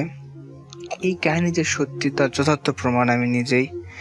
আজকের এই বিজ্ঞানের যুগে এই কাহিনীটা হয়তো অনেকেই বিশ্বাস না করতে পারে নিজের চোখে না দেখলে, কিন্তু আমরা আমাদের পরিবারের সবাই নিজের চোখে যে ঘটনাগুলোকে দেখেছি এবং এই ঘটনাগুলোকে আমরা বিশ্বাসও করি। আজকে আমার দাদা বেঁচে নেই। আমি যখন ক্লাস 10-এ ছিলাম তখন আমার দাদা পৃথিবী থেকে বিদায় নিয়েছেন। দাদার কথা আমার খুব মনে পড়ে। তবে আমার দাদার মৃত্যুর পর সেই পরি রিলেটেড কোনো কিছু আমাদের বাড়িতে আর ঘটে না। সব কিছুই যেন কেমন একটা শিথিল হয়ে গেছে। আর কিছু বলছি না, আপনারা ভালো থাকবেন। দেশের অবস্থা খুব ভালো না, ঘরে থাকার চেষ্টা করবেন এবং আশেপাশে যারা দুস্থ এবং অসহায় মানুষ আছে তাদেরকে সাহায্য করার চেষ্টা করবেন। আর সামনে আমার এসএসসি পরীক্ষা, জানি না কবে পরীক্ষাটা হবে, আপনারা দোয়া করবেন আমি এবং আমার বন্ধুরা যেন খুব ভালো একটা পরীক্ষা প্লাস একটা ফলাফল করতে পারি, আমরা যেন সুশিক্ষিত হতে পারি। আর কথা না বাড়াই, ভালো থাকবেন, সুস্থ থাকবেন, আমার দাদার জন্য দোয়া করবেন। ধন্যবাদ। আসসালামু আলাইকুম। আরও একবার আপনাদের সবাইকে স্বাগত জানাচ্ছি। আমি রাসেল, শুনছেন ভূত.com এবং আপনারা এখানে লাইভ কমেন্ট করতে পাচ্ছেন এবং আমাদের ঘটনাও শুনতে পাচ্ছেন। এই মুহূর্তে যে ঘটনাটি আমি পড়ে শোনাবো না, আমি প্লে করব, সেই ঘটনাটি হচ্ছে একটি স্কুল ঘরকে নিয়ে অনেক আগের পাঠানো ঘটনা। আমি প্রতি সপ্তাহেই চেষ্টা করছি আগের পাঠানো কিছু কিছু ঘটনা আপনাদের শুনিয়ে দিতে, কারণ যারা পাঠান তারা আমি বুঝি যে কতটা কষ্ট করে পাঠান। এবং যে ঘটনাগুলো আমার সবচেয়ে বেশি কষ্ট হয় ঘটনা বাদ দিতে, বিশ্বাস করুন। আমি যখন শুনি একটা অডিও ক্লিপ হয়তো 22 মিনিটের, আমি 21 মিনিটের মাথায় এরকম হয়েছে যে কোনো একটা শব্দ বা কোনো একটা কিছুর জন্য বা ঘটনাটা এমন দিকে মোড় নিয়েছে যে এই ঘটনাটা আর সিলেক্ট করা সম্ভব হলো না। খুব খারাপ লাগে 21 মিনিট শোনার পরে যখন এরকম লাগে। এটা কিন্তু প্রতিনিয়তই হচ্ছে, প্রতিনিয়তই হয়। সুতরাং আমার দিকটা একটু বুঝবেন এবং আমি আশা করব যে আপনারা ঘটনা পাঠানো কোনোভাবে বন্ধ করবেন না এটা ভেবে যে আমার ঘটনা তো পড়া হবে না। না, আপনার ঘটনা অবশ্যই পড়া হবে, সেটা অন এয়ারে যাক আর না যাক। আমি যে পড়বো এটা তো আপনি মোটামুটি নিশ্চিত। আমি আপনাকে মোটামুটি না, পুরোপুরি নিশ্চিত হবার গ্যারেন্টি দিচ্ছি। আপনি যেটা করবেন সেটা হচ্ছে ঘটনাটা প্লিজ একটু আমাকে বা আমার পর্যন্ত পৌঁছে দেবেন। এবং এটা ইমেইল করাতে সুবিধা হয় কি যে আপনার ইমেইলে আমরা মানে ঘটনাগুলোকে খুব ভালোভাবে আমরা কিন্তু প্রিজার্ভ করতে পারি এবং ইমেইলে এই ব্যাপারটা ইমেইলেই হওয়া উচিত। সেজন্য আপনাদের বারবার ইমেইলে লিখতে বলি, ইমেইল করতে বলি। এই জন্য আপনারা অনেক ঝামেলাও পোহান। বাট এখন যে দুনিয়া, এই মুহূর্তে যে দুনিয়াতে আমরা আছি, সেই মুহূর্তে আমাদের সবচেয়ে বেশি এই সমস্ত ব্যাপারের উপরেই বা এই সমস্ত জিনিসের উপরে আমাদের নির্ভরশীল হতে হচ্ছে। আমরা ফেসবুক মানে সোশ্যাল মিডিয়ার কথা বলছি এবং এই যে ইমেল যাই বলেন না কেন, এগুলোর উপরে আমাদের নির্ভর হতে হচ্ছে। তো যাই হোক, আপনি ঘটনা পাঠান rasel.booth.com@gmail.com এই অ্যাড্রেসে, এবং আমাদের rasel.স্বাধীন ফেসবুকে যেতে হবে, www.facebook.com/rasel.স্বাধীন। এখানে গিয়ে আপনি আমাদের পোস্টের নিচে কমেন্ট করতে পারেন, লিখতে পারেন এবং আপনিও আরো অনেককে জানতে পারেন এই পেজটি সম্পর্কে। আমি আবারও বলছি, এটি এখন আমাদের একমাত্র পেজ, আমাদের আর কোনো পেজ নাই। সুতরাং অন্য কোনো পেজে গিয়ে বিভ্রান্ত হবার কোনো কারণ নেই। আর এই পেজটি আমি নিজে দেখাশোনা করি এবং আমাদের সাথে আমাদের কিছু এডিটর রয়েছেন, তারা আমাদের হেল্প করেন। তো এই যাই হোক, আমরা এখন চলে যাব আমাদের ঘটনায়। আশা করছি পুরোটা সময় আমাদের সাথে থাকবেন। আসসালামু আলাইকুম রাসেল ভাই, আশা করি ভালো আছেন। আর আপনি তো সব সময় ভালোর দলে থাকেন। আমার নাম মোহাম্মদ বাদল, আমি কুড়িগ্রাম জেলার রৌমারী উপজেলার চরবলমারি নামে একটি গ্রামে বাস করি। আজকে আমি আপনার সাথে যে ঘটনাটা শেয়ার করব সেটি আমার সাথে ঘটে যাওয়া একটি মর্মান্তিক ঘটনা। অনেকদিন ধরেই বলবো বলে বলা হয়নি, এই রমজানে বলে ফেললাম। আশা করি আপনার কাছে ভালো লাগবে, আর ভালো লাগলে অবশ্যই সবার সাথে শেয়ার করবেন। বেশি কথা না বললে আমি আমার ঘটনায় চলে যাই। রাসেল ভাই, আমার সাথে ঘটনাটা ঘটে 2015 সালের আগস্ট মাসে, যখন আমি ক্লাস 5-এ পড়ি। ক্লাস 5-এ পড়ায় সামনে সমবনী পরীক্ষা ছিল এবং সমবনী পরীক্ষা থাকায় আমাদের স্কুলে রাতে কোচিং করানোর সিদ্ধান্ত নেয়। কোচিং করানো মানে সন্ধ্যা 6টা থেকে রাত 10টা পর্যন্ত। এবং রাসেল ভাই আর একটা কথা, স্কুল থেকে আমার বাসার দূরত্ব ছিল 7 কিলোমিটার। সেজন্য রাতে একা আমার পক্ষে সেখানে যে কোচিং করা সম্ভব ছিল না। সেজন্য আমি আমার এক চাচাতো ভাইয়ের সাথে রাতে যেতাম, মানে চাচাতো ভাই আমাকে রাতে সেখানে নিয়ে যেত, আবার কোচিং শেষ হলে নিয়ে আসতো। কিছুদিন যাওয়ার পর রাসেল ভাই সে একটা শাখা থেকে পড়ে গিয়ে তার বলা চলে একটা পা ভেঙে যায়। সেজন্য আমার পক্ষে আর তার কোচিং এ মানে স্কুলে যাওয়া সম্ভব হয় না। সেজন্য আমি আর কিভাবে স্কুলে যাই। সেজন্য আমরা স্কুলে কয়েকজন বন্ধু মিলে সিদ্ধান্ত নিলাম যে আমরা স্কুলে কোনো একটা রুমে থেকেই কোচিং করব যতদিন কোচিং চলছে। এজন্য আমরা আমাদের স্কুলের প্রধান শিক্ষককে অনুরোধ করলাম, এবং অনেক অনুরোধ করার পরে প্রধান শিক্ষক রাজি হলেন কারণ আমরা ছিলাম স্কুলের বলা চলে অনেক ভালো মানের ছাত্র। আমাদের জন্য এটুকু স্যার করবে, এটাই স্বাভাবিক। স্যার রাজি হওয়ার পরে স্যারের আমাদের স্কুলের দোতলায় একটা রুমটা ছিল এরকম যে আমাদের দোতলার ডান পাশে সবার ডানে একটা রুম ছিল।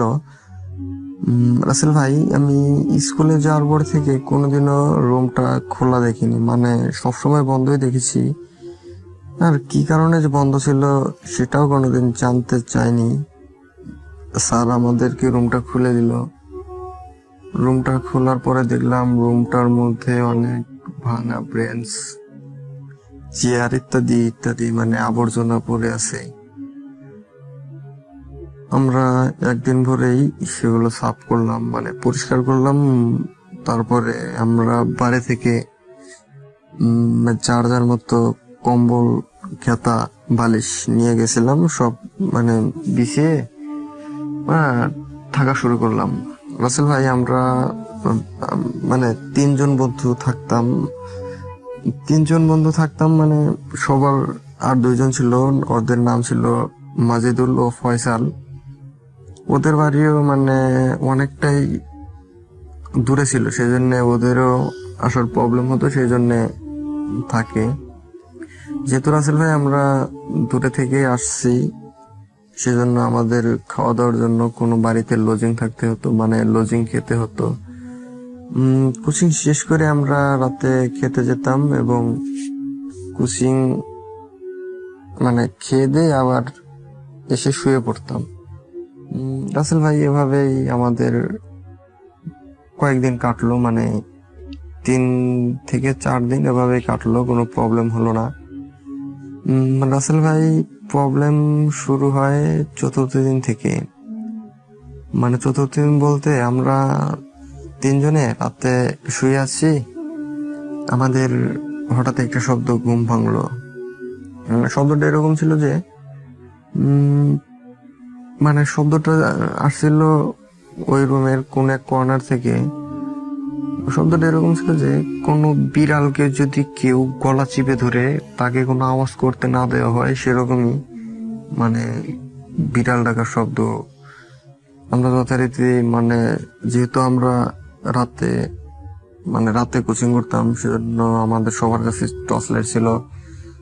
আমরা টর্চ লাইট ধরলাম এবং ধরে দেখলাম যে একটা কালো বিড়াল, একবারে কালো, চোখ ছিল রক্ত লাল। মানে মানে কিভাবে বলবো যে এমন বিচ্ছিরি বিড়াল জীবনেও দেখিনি। এবং সে আমাদের দেখে জানালা দিয়ে লাফ দিয়ে চলে গেল। তখন অতটা ভাবিনি। আমাদের সাথে যে বন্ধু ফয়সাল ছিল, মানে সবচেয়ে বড় ছিল আমাদের মধ্যে, ওর বয়স, ও বলল এগুলো কিছুই না, এগুলো বিড়াল টিড়াল হয়তো বাইরে থেকে আসছে, তোরা মানে শুয়ে পড়, এগুলো চিন্তা করিস না। এজন্য আমরা মনে করো যে শুয়ে পড়লাম। আবার সকালে উঠে দেখি মানে একটা মাথায় একটা মানে জিনিস ভাবলো যে মানে খেললো যে আমরা তো দোতলায় ছিলাম, আর জানলাও তো আটকানো ছিল। বিড়ালটা কিভাবে লাফ দিল, আর কোন জায়গা দিয়ে লাফ দিল, আর যদি লাফও দেয় তাহলে দোতলা থেকে এটা কিভাবে সম্ভব? যাই হোক, অত কিছু ভাবারই নাই, সিম্পল এটা হতেই পারে। কিন্তু মানে সেটাই কি শেষ ছিল, না পরে কিছু ঘটতে চলছে? এটা আমাদের মানে আমরা জানতাম না যে এরপরে আর কি হবে। রাসেল ভাই তারপরে প্রতিদিন আমাদের সাথে এমন অনেক ঘটনা ঘটছে যে কিরকম যে ও ছাদের মধ্যে মনে হয় অনেকজন মানুষ মানে আলোচনা করছে বা গ্যাদারিং করছে বা খাওয়া দাওয়া করছে, অথবা আমাদের এমনও মনে মনে হতো যে আমরা ওখানে থাকলে মারা যাব। মানে রাতে থাকলে আমাদের জন্য হয়তো বাইরে কেউ অপেক্ষা করছে, আমরা বাইরেও যেতে পারতাম না, এমন একটা অবস্থা মানে হয়েছিল রাসেল ভাই। কিন্তু রাসেল ভাই আমরা এই ঘটনাগুলো কারোর সাথে শেয়ার করতাম না, যে কয়দিন পর পরীক্ষা, কি এগুলো হয়তো সেখানে শেষ হয়ে যাবে, টেয়ার করতাম না। রাসেল ভাই পরীক্ষার আর 15 দিন বাকি আছে, কোচিং চলছেই। আমরা এক বন্ধু মানে তার বাড়ি চলে যায়, আমরা সেজন্য দুজনেই থাকতে হয়। একদিন রাতে আমরা দুজন শুয়ে আছি, শোয়া অবস্থায় দেখলাম যে মানে সেদিন রাতেও শুয়ে আছি, রাত তখন মনে হয় 11টা বাজে। আমাদের একটা মেয়ে মানে কান্নার শব্দে আমাদের ঘুম ভাঙে দুজনেরই। মানে কান্নাটা এমন ছিল যে অনেক মায়াবী সুরে কে যেন কাঁদছে, মানে ওই রুমের ওই কর্নার থেকে আসতেছে। আমরা আবার সেদিনকার মতোই মানে টর্চ লাইট মারলাম, টর্চ লাইট মারার মতো। আমরা অনেক ছোট থাকার কারণে ক্লাস 5-এ তো ছিলাম, মানে অনেক ছোট থাকার কারণে একটু ভয় কাজ করছিল যে এটা আবার কি হয়।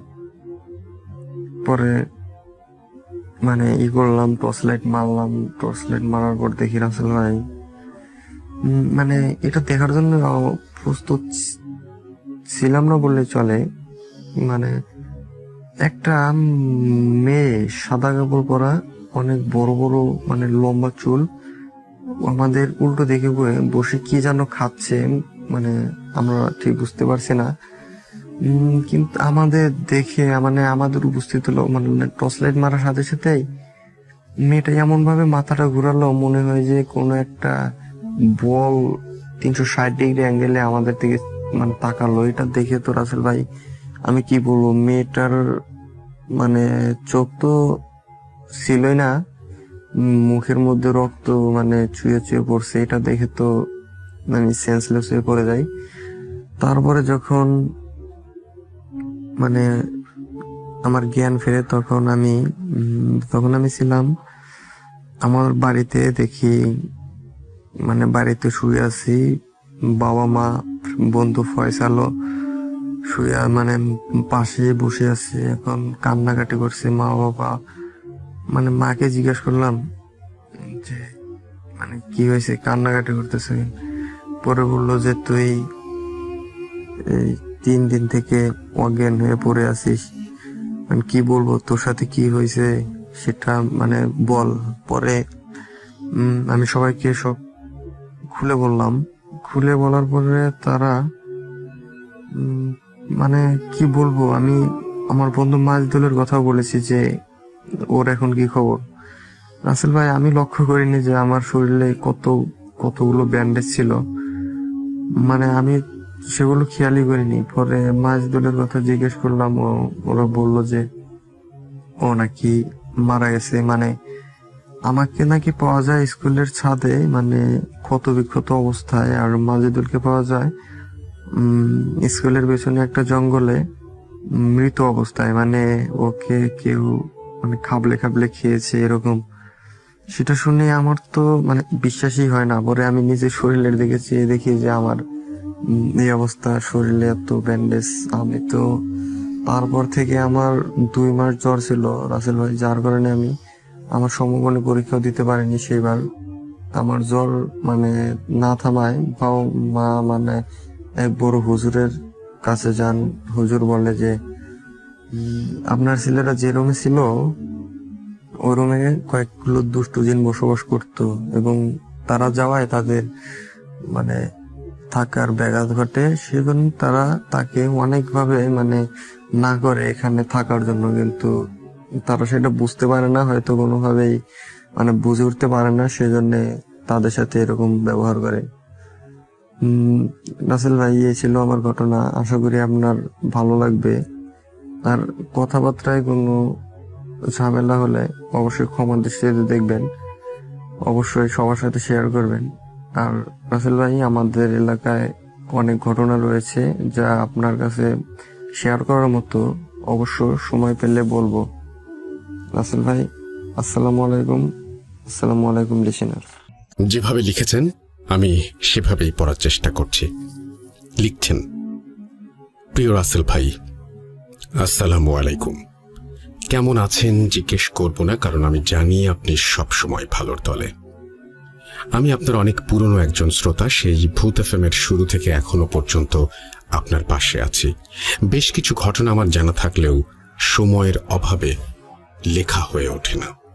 যেহেতু ঘটনাটি সাম্প্রতিক কালের সত্য একটি ঘটনা, তাই আজ অনেক কষ্টে সময় বের করে লিখে ফেললাম। ঢাকার বাইরে থাকায় স্টুডিওতে আসতে পারবো না বলে ক্ষমা চেয়ে নিচ্ছি, তবে ঘটনাটি পড়লে কৃতজ্ঞ থাকব। আর কথা না বাড়িয়ে সরাসরি ঘটনায় চলে যাচ্ছি। প্রথমেই ভূত.com-এর শ্রোতাদের উদ্দেশ্যে বলতে চাই, ঘটনাটি খুবই সাম্প্রতিক কালের এবং একটি সত্য ঘটনা, যার সাক্ষী হাজার হাজার মানুষ। ঘটনাটি 2020 সালের এবং ঘটনাটি ঘটে জয়পুরহাট জেলার সদর উপজেলায় মালয়পুর নামক গ্রামে, আমাদের পাশের গ্রাম। এই গ্রামটি দিয়ে বয়ে গেছে ছোট যমুনা নদীর একটি শাখা। অতীতে নদীটি বেশ প্রশস্ত থাকলেও বর্তমানে নদীটি খুব একটা বড় না।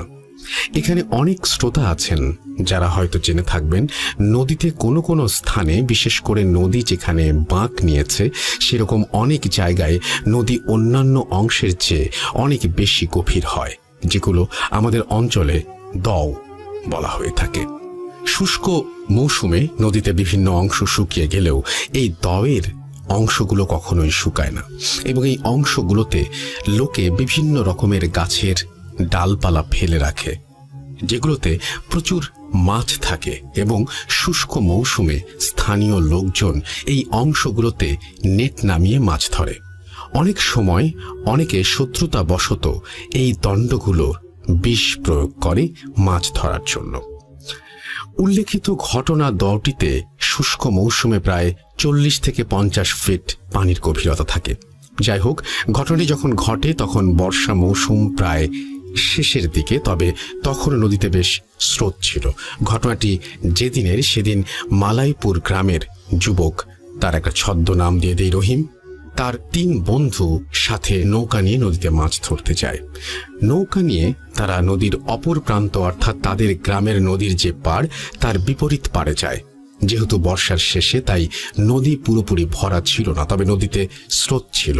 মাছ ধরা শেষে তারা যখন বাড়ি ফিরবে তখন রহিম তার জাল নৌকায় দিয়ে সাঁতার দিয়ে নদী পার হওয়ার চিন্তা করে। যেহেতু নদী পুরোপুরি ভরা ছিল না এবং সে অপর প্রান্তে যে গোসল দিয়ে বাড়ি যাবে, তার এই পরিকল্পনা অনুযায়ী রহিম জাল নৌকায় দিয়ে নদীতে সাঁতার দেয়, এবং কিছুক্ষণ পর তার বন্ধুরা খেয়াল করে তাকে নদীতে দেখা যাচ্ছে না।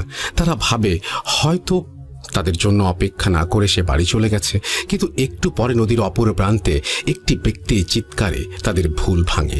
অপর প্রান্তের ব্যক্তিটি যে নদীর পাড়ে গরুর জন্য ঘাস সংগ্রহ করছিল, সে বলে রহিম যখন নদীর পাড় থেকে 20-30 ফুট দূরে, তখন সে হঠাৎ চিৎকার দিয়ে বলে, চাচা আমার হাতটা একটু ধরেন, আমি ডুবে যাচ্ছি।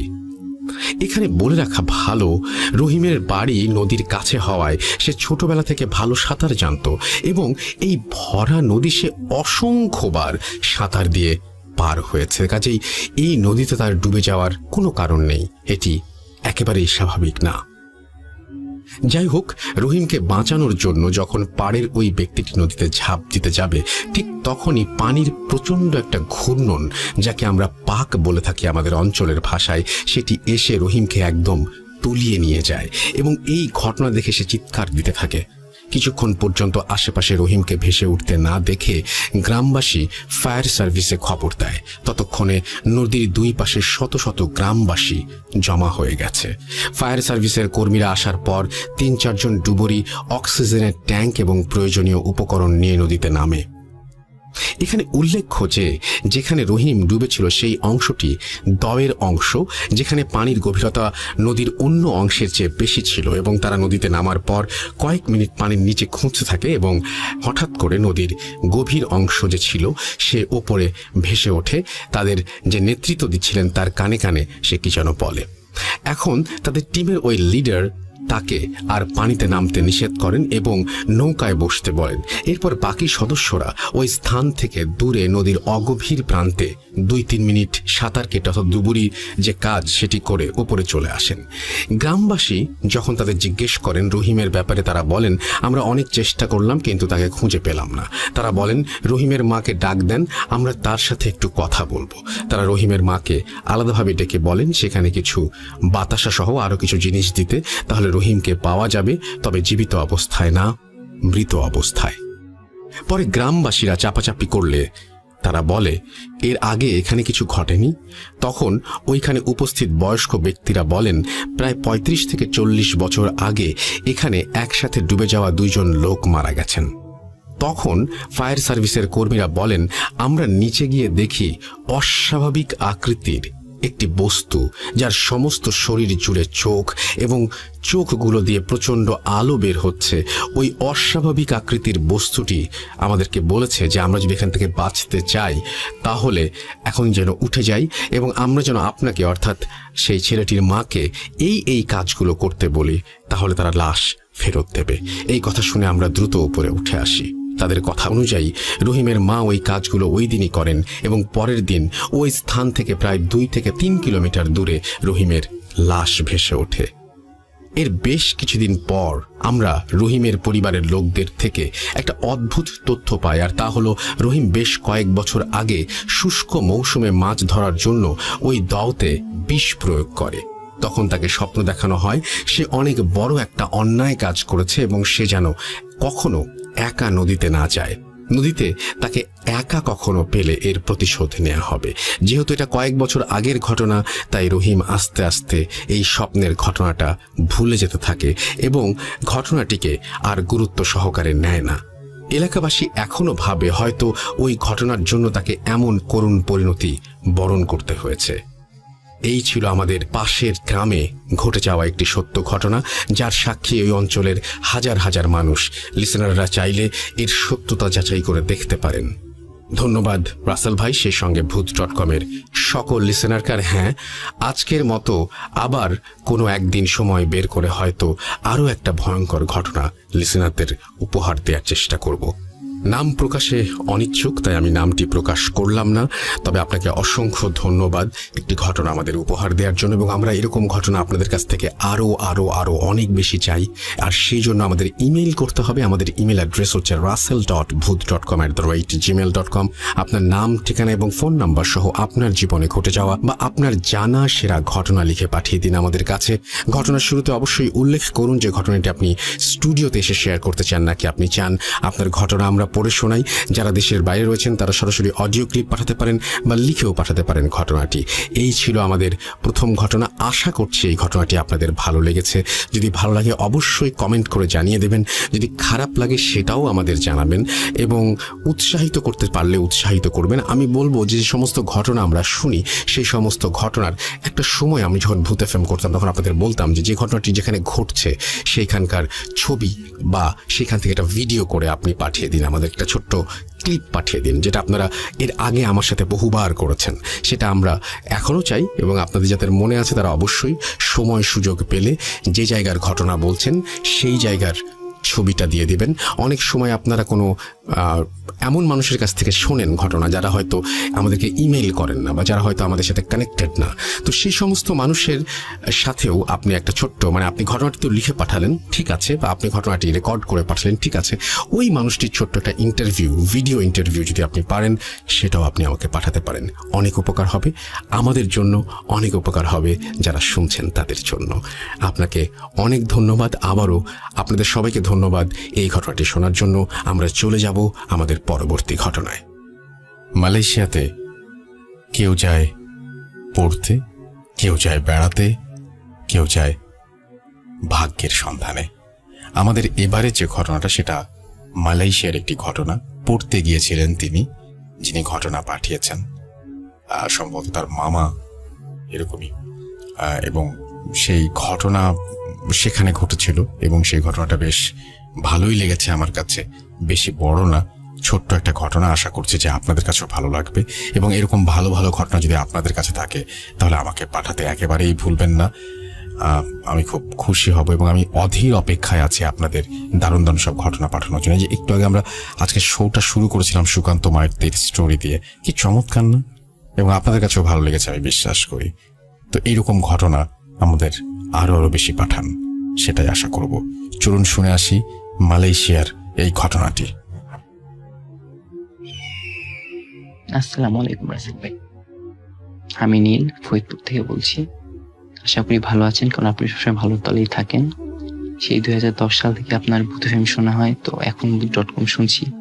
তো আর আপনার উপস্থাপনা সত্যি বলতে অসাধারণ। ইনশাআল্লাহ আপনি অনুষ্ঠানটা খুব সুন্দরভাবে চালিয়ে যেতে পারবেন, এই দোয়াই করি। তো যাই হোক, আমি ঘটনায় চলে যাই। তো ঘটনাটা মালয়েশিয়া। তো মালয়েশিয়ার কুয়ালালামপুরের একটা ঘটনা আমি বলবো।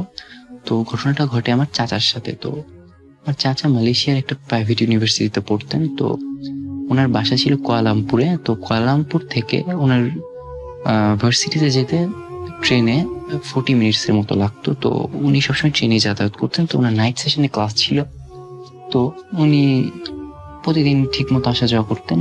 তো হঠাৎ করে একদিন ওনার রুটিনটা এমনভাবে চেঞ্জ করা হয় যে ওনার ক্লাস শুক্রবারে সকাল 9টা থেকে পড়ে যায়। তো একটা কথা বলে রাখি, ওনার বাসা থেকে সকালে ওনার ভার্সিটিতে যাওয়ার মতো আসলে কোনো ট্রেন ছিল না। তো উনি বেশ একটা বিপাকে পড়ে যান যে ওনার ক্লাসগুলো মিস হতে থাকে শুক্রবারের। তো এখানে ভাই ওনার একজন ফ্রেন্ড ছিলেন বাঙালি, যিনি ইউনিভার্সিটির পাশেই থাকতেন। তো উনি ওনাকে প্রস্তাব দেন যে উনি যেখানে থাকেন সেখানে একটা রুম ফাঁকা আছে, তো উনি চাইলে সেখানে থাকতে পারেন জাস্ট বৃহস্পতিবার 8টা। তো এর বিনিময়ে যে এই ভাড়াটা আসে তো সেটা ওনাকে পে করতে হবে। তো বেশ লোভনীয় একটা প্রস্তাব এবং ভালো একটা প্রস্তাব, বেশ ভাড়াটাও বেশ কম ছিল। তো উনি কোনো কিছু না ভেবেই উনি রাজি হয়ে যান, কজ ক্লাসগুলা মিস হচ্ছিল। তো উনি রাজি হয়ে যান। তো ভাইয়া ফার্স্ট বৃহস্পতিবার রাতে, তো পরের দিনের ক্লাস ছিল। তো উনি একটা জিনিস লক্ষ্য করেন, তো ওই রুমে উনি একাই ছিলেন। পাশের রুমগুলায় সবাই 2 থেকে 3 জন করে থাকতো, বাট ওই রুমটা ফাঁকা ছিল। তো ওনার জিনিসটা বেশ খটকা লাগে যে এক রুমে এভাবে গ্যাদারিং করে আছে, কিন্তু একটা রুম ফাঁকা আছে, তো এই রুমে তো তারা থাকতে পারে, কেন এই রুমটা ফাঁকা? তো যাই হোক, তো উনি সেভাবে চিন্তা করেন না। তো উনি রাত 12টার দিকে ঘুমিয়ে পড়েন, যেহেতু পরের দিন সকালে ক্লাস ছিল। তো উনি বেশ ঘুমিয়ে পড়েন। তো ওনার ঘুম ভেঙে যায় আনুমানিক 2টার দিকে। তো ওনার ঘুম ভেঙে যায়, মনে হতে থাকে যে ওয়াশরুমে, তো ওয়াশরুম অ্যাটাচ ছিল, তো ওয়াশরুমে মনে হয় যে কেউ একজন ওয়াশরুমে কেউ শাওয়ার নিচ্ছে। তো ওনার বেশ খটকা লাগে, কজ ওনার রুমের ডোর ভেতর থেকে লক করা ছিল যেহেতু। তো এখানে কোনো সম্ভাবনা ছিল না যে কেউ একজন বাইরে থেকে এসে ওনার বাথরুমের শাওয়ার নেবে। তো জিনিসটা উনি ঘুম থেকে উঠেন।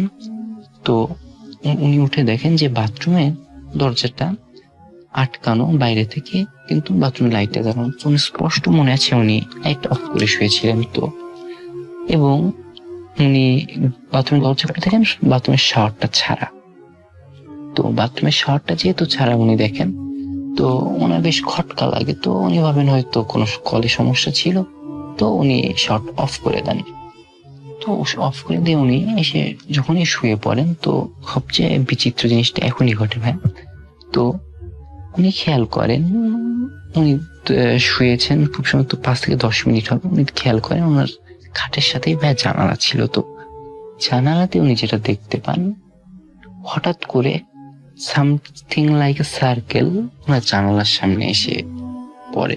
তো এমন একটা সার্কেল, বিশাল বড় একটা সার্কেল, যেটা জানালা থেকে সবকিছু স্পষ্ট দেখা যাচ্ছিল, এবং সার্কেলে পুরো রুম দিনের মতো আলো হয়ে যায়।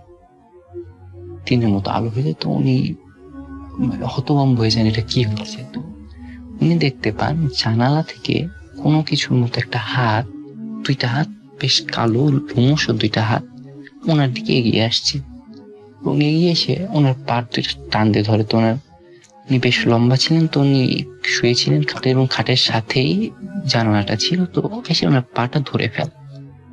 তো উনি ভয়ে আল্লাহ নাম নিতে থাকেন এবং আয়াতুল কুরসি পড়েন, এবং উনি ফোনে একটা সূরা ছেড়ে দেন, এবং কিছুক্ষণের মধ্যেই তিনি দেখেন যে আসলে কিছুই নেই। তো উনি সর্বপ্রথম ভাবেন হয়তো হ্যালুসিনেশন হতেই পারে।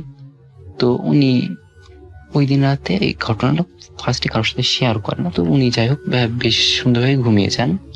তো পরের বৃহস্পতিবারে কাহিনী ঘটে। তো উনি কাহিনীটা কারোর সাথে তখন পর্যন্ত কারোর সাথে শেয়ার করেন নাই। তো পরের বৃহস্পতিবার যে ঘটনাটা ঘটে, উনি রাত ওই দিন উনি খুব দেরি করেই ঘুমান। ওনার ঘুমাতে ঘুমাতে রাত 1টার মতো বেজে যায়, 1টা-1:30 বেজে যায়। তো ওই রকমই রাত 3টার দিকে ওনার ঘুম ভেঙে যায়। রাত 3টার দিকে ওনার ঘুম ভেঙে যায়। তো ওনার ঘুম ভেঙে যায়, তো উনি চোখ খুলে যেটা দেখতে পান, একটা বিভৎস দৃশ্য দেখতে পান। উনি দেখেন ওনার মাথার উপরে যে ফ্যানটা ঘুরছে, তো ফ্যানের উপরে একটা অবয়ব একটা ছায়ার মতো বসে আছে ঠিক ফ্যানের পাখার উপর, এবং জিনিসটার পা অস্বাভাবিক রকমের লম্বা। জিনিসটার পা প্রায় ওনার গার সমান চলে এসেছে, এবং জিনিসটা উপর হয়ে ওনার দিকে তাকিয়ে আছে। তো উনি বা একটু ভেবে দেখেন, একটা জিনিস আপনি রাতে ঘুম থেকে উঠে দেখলেন একটা জিনিস ফ্যানের উপর বসে আছে এবং পুর হয়ে আপনার দিকে তাকিয়ে আছে। তো উনি অন্ধকারে যতটুকু দেখলেন, উনি মুখটা বেশ বোঝা যাচ্ছিল না যেহেতু অন্ধকার ছিল, বাট উনি দেখলেন যে জিনিসটার চুলগুলা বেশ বড় বড় এবং একটা সাদা টাইপের একটা জামা পরা ছিল। তো উনি এটা দেখে উনি জোরে একটা চিৎকার দেন। তো উনি যখনই চিৎকার দেন, তো ওনার পাশের রুমে একজন বাঙালি ছিল এবং 2জন পাকিস্তানি এবং আরেকজন ছিলেন উজবেকিস্তানের। তো যাই হোক, তো ওনারা সবাই দৌড়ে চলে আসেন। তো ওনারা দৌড়ে এসে দেখেন যে দেয়ার ওয়াজ নাথিং। তো উনি ওই দিন রাতে আর ভয়ে ওই রুমে ঘুমান। উনি বলেন উনি পাশের রুমে যান। তো পাশের রুমে গিয়ে তার বন্ধুকে, তো ভাই ওনার বন্ধুর নাম ছিল হাসান, তো হাসান ভাইকে উনি জিজ্ঞাসা করেন যে আসলে কি সমস্যা, তুই আমার সত্যি করে বল যে এই রুমে কি সমস্যা ছিল। তো ভাই হাসান ভাই যেটা বলে, উনি বলেন আসলে ওনারা ওখানে বিল্ডিংটা ওঠার আগে এইখানে একটা ছেলে থাকতো, ছেলেটা সম্ভবত টার্কিশ। তো টার্কিশ একটা ছেলে থাকতো রুমে। তো একদিন হঠাৎ করে ছেলেটার রুম থেকে চিৎকারের আওয়াজ আসে। তো লোকজন ভাবে যে হয়তো এমনি, লোকজন যে দেখতে পারে যে দরজা বাইরে থেকে আটকানো। তো যারা ছিল তারা হয়তো ভাবেন যে তেমন কিছুই না। তো যাই হোক, তারা কেউ পাত্তা দেয় না, তারা দরজা খোলারও চেষ্টা করেন। তো এরকম 1 থেকে 2 দিন পার হয়ে যায়। তো ভেতর থেকে একটা বাজে একটা স্মেল আসতে থাকে রুমের ভেতর থেকে, যে একটা মনে হয় কোনো কিছু একটা পচে গেছে। তো এরকম সামথিং লাইক দ্যাট, এরকম একটা স্মেল আসে। তো তখন লোকজন সত্যি ভয় পেয়ে যান। তো বলে রাখি, বাসার মালিক ছিলেন একজন চাইনিজ ভদ্রলোক। তো উনি আশেপাশে কিছু লোক এনে দরজাটা ভাঙেন। দরজা ভেঙে ওনারা যেটা দেখতে পান সেটা হলো সবচেয়ে ইন্টারেস্টিং ঘটনা। ওনারা দেখতে পান ছেলেটা দেহ ছিন্ন ভিন্ন হয়ে আছে, এবং ছিন্ন ভিন্ন হয়ে রুমের সারা দেয়ালে ছড়িয়ে ছিটিয়ে আছে, এবং দরজার ভিতর থেকে লক করা। এই কাহিনী যদি জানাজানি হয়ে যায় তাহলে এই রুম কেউ ভাড়া নিত না। তো এর জন্য ওনারা নতুন করে সব প্লাস্টার করেন, এবং এই কাহিনী বেশি লোক জানতো না। কিন্তু সমস্যা, এই কাহিনীর পর থেকে ওই রুমে ভাই কেউ থাকতে পারে না, এরকম সবাই বিভিন্ন সমস্যার সম্মুখীন হতো। তো এরপর আমার চাচা ওইখানে আরেকটা বাসা ভাড়া করেন, পুরোপুরি ভাড়া করতে হয় তাকে, বাধ্য হয়েই দেন ক্লাস করতে হয়। তো এই ছিল ভাই আমার ঘটনা। তো মালয়েশিয়ার এরকম চাচার সাথে ঘটে এরকম বেশ কিছু ঘটনা আছে, যদি এটা শেয়ার করা হয় ভবিষ্যতে ইনশাআল্লাহ আরো অনেক কিছু শেয়ার করব, এই আশা নিয়ে আছি। আসসালামু আলাইকুম, ভালো থাকবেন সবাই।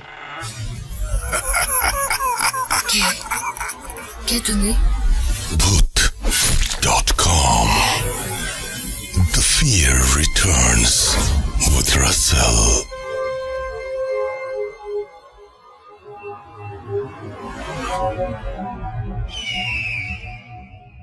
আরও একবার ফিরে এলাম আরও একটা ঘটনা নিয়ে। এই ঘটনাটা অনেক আগের এবং এই ঘটনাটি একটা ফাঁসি নিয়ে। আমি বারবারই বলি যে পৃথিবীতে বেঁচে থাকার চাইতে ভালো আর কিছু হতে পারে না। সুতরাং আমরা কেউ যেন নিজের জীবন নিজের হাতে শেষ না করি। যাই হোক, ফাঁসির ঘটনায় যাব এবং আপনাদের এই সমস্ত ঘটনা যদি আপনাদের কাছেও থাকে অবশ্যই আমাকে পাঠাবেন। আমার ইমেল অ্যাড্রেস তো জানেন, তার উপরেও আর একবার মনে করে দিচ্ছি russell.booth.com@gmail.com। আমার ফেসবুক হচ্ছে www.facebook.com/russell.স্বাধীন। আমরা চলে যাচ্ছি আমাদের ফাঁসি নিয়ে যে স্টোরি, সেই স্টোরিটিতে। চলুন। হ্যালো, আসসালামু আলাইকুম রাসেল ভাই, আশা করি ভালো আছেন। আমি মোহাম্মদ আনাস, আমার বাসা নরসিংদীতে। আমি অনেকদিন ধরে আপনাকে শুনি, আপনার একটা এপিসোডও মিস দেয়নি ভূত.com-এ, আর আগেও শুনতাম। কথা না বাড়িয়ে চলুন শুরু করা যাক। আমার আগে বলে রাখা ভালো, আমি একজন মাদ্রাসার স্টুডেন্ট। এখন মাদ্রাসা ছেড়ে আমি জেনারেল লাইনে পড়ছি। মাদ্রাসায় আসলে মনোযোগটা টিকায় রাখতে পারি নাই, তাই জেনারেল লাইনে আসা হলো। সো সরাসরি ঘটনায় চলে যাই। আমি যখন মাদ্রাসার দ্বিতীয় শ্রেণীতে পড়তাম, তখন প্রায় বছরের মাঝামাঝি এসে পড়েছে। আমি মাদ্রাসায় পড়তাম, মাদ্রাসায় থাকতাম, মাদ্রাসায় ঘুমাইতাম। একদিন রাত্রে হঠাৎ মনে ইচ্ছা জাগলো যে তাহাজ্জুদ পড়ি। আমাদের ফ্রেন্ডরা সবাই মিলে উঠে তাহাজ্জুদের জন্য রেডি হই। ওরা সবাই আসে, আসার পরে ওই সময় প্রায় রাত 2:30টার দিকে বাজে। পরে আমি বললাম চল, সবারে ডাক দিয়ে উঠায় বললাম চল নামাজ পড়ে আসি। পরে কয় আচ্ছা আচ্ছা ঠিক আছে। সবাই বের হলো, বেরে অজুখানায় অজুখানায় গেল। অজুখানাতে আমি যে সময় অজু করা শেষ করলাম, অজু করে শেষ করে দেখি কেউ নাই, আমার আশেপাশে কেউ নাই। আমি ঘাবড়িয়ে যাই। তারপরে আমি রুমের দিকে আসি, রুমে এসে দেখি সবাই ঘুমোচ্ছে। সো তাহলে ভাই, আমি যে ওদেরকে ডাক দিলাম নামাজের জন্য, ওরা কি কেউই শুনেনি? আমি ঘাবড়িয়ে যাই। তারপর আমি নিজেই ওদের কথা না ভেবে, ওই সময় এত মাথা কাজ করছিল না, ওদের কথা না ভেবে আমি নিজেই তাহাজ্জুদ পড়ি। তাহাজ্জুদ পড়ার পর আমি আসি আমার বেডে এসে শুই। এরপর আসলে বলে রাখা ভালো, আমাদের মাদ্রাসার সাইডে একটা বড় মসজিদ আছে। এই আমাদের নরসিংদীতে আমাদের মাধবদী এলাকায় ওই মসজিদটা সবচেয়ে বড় আমাদের মাদ্রাসারই। সো আমি এই মসজিদের বরাবর আর কি জানালায় শুইতাম, জানালার সাইডে। সো হঠাৎ ওই সময় রাত 3টা বাজে সম্ভবত। ওই সময় তো ঘড়ি ছিল না, অনেক আগের কথা। ঘড়ি সবাই ব্যবহার করতো না, আর আমাদের মাদ্রাসায়ও ওই সময় ঘড়ি ছিল না। মাদ্রাসায় ছিল না বলতে আমাদের রুমে ছিল না। সো ওই সময় আমি কি করতাম, ওই জানলা দিয়ে ওই মসজিদের দিকে চাইলাম। অনেকক্ষণ চেয়ে থাকার পর হঠাৎ দেখি মসজিদের মাঝে একটি ফাঁসি দেয় না, ওই ফাঁসির কাষ্ট হয়ে গেল। আমি তো ভয় পেয়ে গেলাম। আসলে মসজিদের এখানে ফাঁসির কাষ্ট কে দিল, মসজিদের ছাদে। পরে হঠাৎ 2জন লোক আসলো ওই ফাঁসির কাষ্টের কাছে। একজন একটা কালো ড্রেস পরা আর আরেকজন সাদা ড্রেস পরা। সো আমি ভয় পেয়ে যাই যে এত রাতে কালো ড্রেস আর সাদা ড্রেস পরে কে, আর জানেনই তো মাদ্রাসায় একটু ভূতের কথা বেশি হয়। আমি ভয় পেয়েছিলাম যে ওরা কি ওইটা কিনা, মানে একটু আদার সাইডে কিছু কিনা। সো হঠাৎ মানে আমি একটা জিনিস লক্ষ্য করলাম, ওদের মুখটা জলমল করছে। আমি তো মানে যা দেখলাম ভাইয়া, তা দেখার জন্য মোটো প্রস্তুত ছিলাম না। দেখলাম ওরা সেম আমার চেহারার। আমি ভয়ে ভাইয়া আমি মানে তবু দেখতে থাকি, মানে আমি হাত পাও নড়াতে পারছিলাম না। সো পরে দেখলাম যে ওই কালো যেই ড্রেস পরা যে আমার মানে আমার চেহারার অবয়বটা, ওইটা সাদা ড্রেস পরার অবয়বটাকে ফাঁসি দিয়ে দিল। সো আমি ভয় পেয়ে গেলাম। হঠাৎ কালো ড্রেস পরা অবয়বটা মানে ভ্যানিশ হয়ে গেল। পরে সাদা ড্রেস পরা অবয়বটা আমার দিকে তাকালো। আমি তো ভয়ে ভাইয়া কি বলবো, আমি ভয়ে এবারে মানে চোখও বন্ধ করতে পারতেছি না, এতটাই ভয় পেয়ে গেছিলাম। ওই আমার দিকে চেয়ে হাত বাড়িয়ে আমার দিকে আসা শুরু করলো। তখন আমি একটি চিৎকার মেরে মানে সেন্সলেস হয়ে যাই। তারপর আমি এই সকালে উঠে ওই হুজুরকে বলি সব কথা। হুজুর তো মানে বলতেছে না না, এটা অবশ্যই বুয়া কথা, এমনি মানে সবাই ইগনোর করে দিল এই কথাটা। তারপরে যা জানতে পারলাম রাসেল ভাই, আমার বন্ধুরা সবাই উঠছিল ঘুম থেকে আমার সাথেই। উঠা আমার দেখছে যে আমি এই অজুখানায় দাঁড়িয়ে রয়েছি, কেউ কথাই শুনছি না। সবাই ভয় পেয়ে চলে আসে, এসে ঘুমায় পড়ে। আর ভাইয়া কেন আমার চেয়ারের এই দুইটি লোক মসজিদের ছাদে এমন করবে, ওইটার ব্যাখ্যা আমি আজ পর্যন্ত খুঁজে পেলাম না। এটা বলে আমি আমার কাহিনী শেষ করছি। আর রাসেল ভাই একটি কথা বলে রাখা ভালো, আমার কাছে অনেক ঘটনা আছে। যদি এই ঘটনাটা আপনি ভালো মনে করেন, প্লে করেন, তাহলে আমি আরো অনেক ঘটনা পাঠাবো।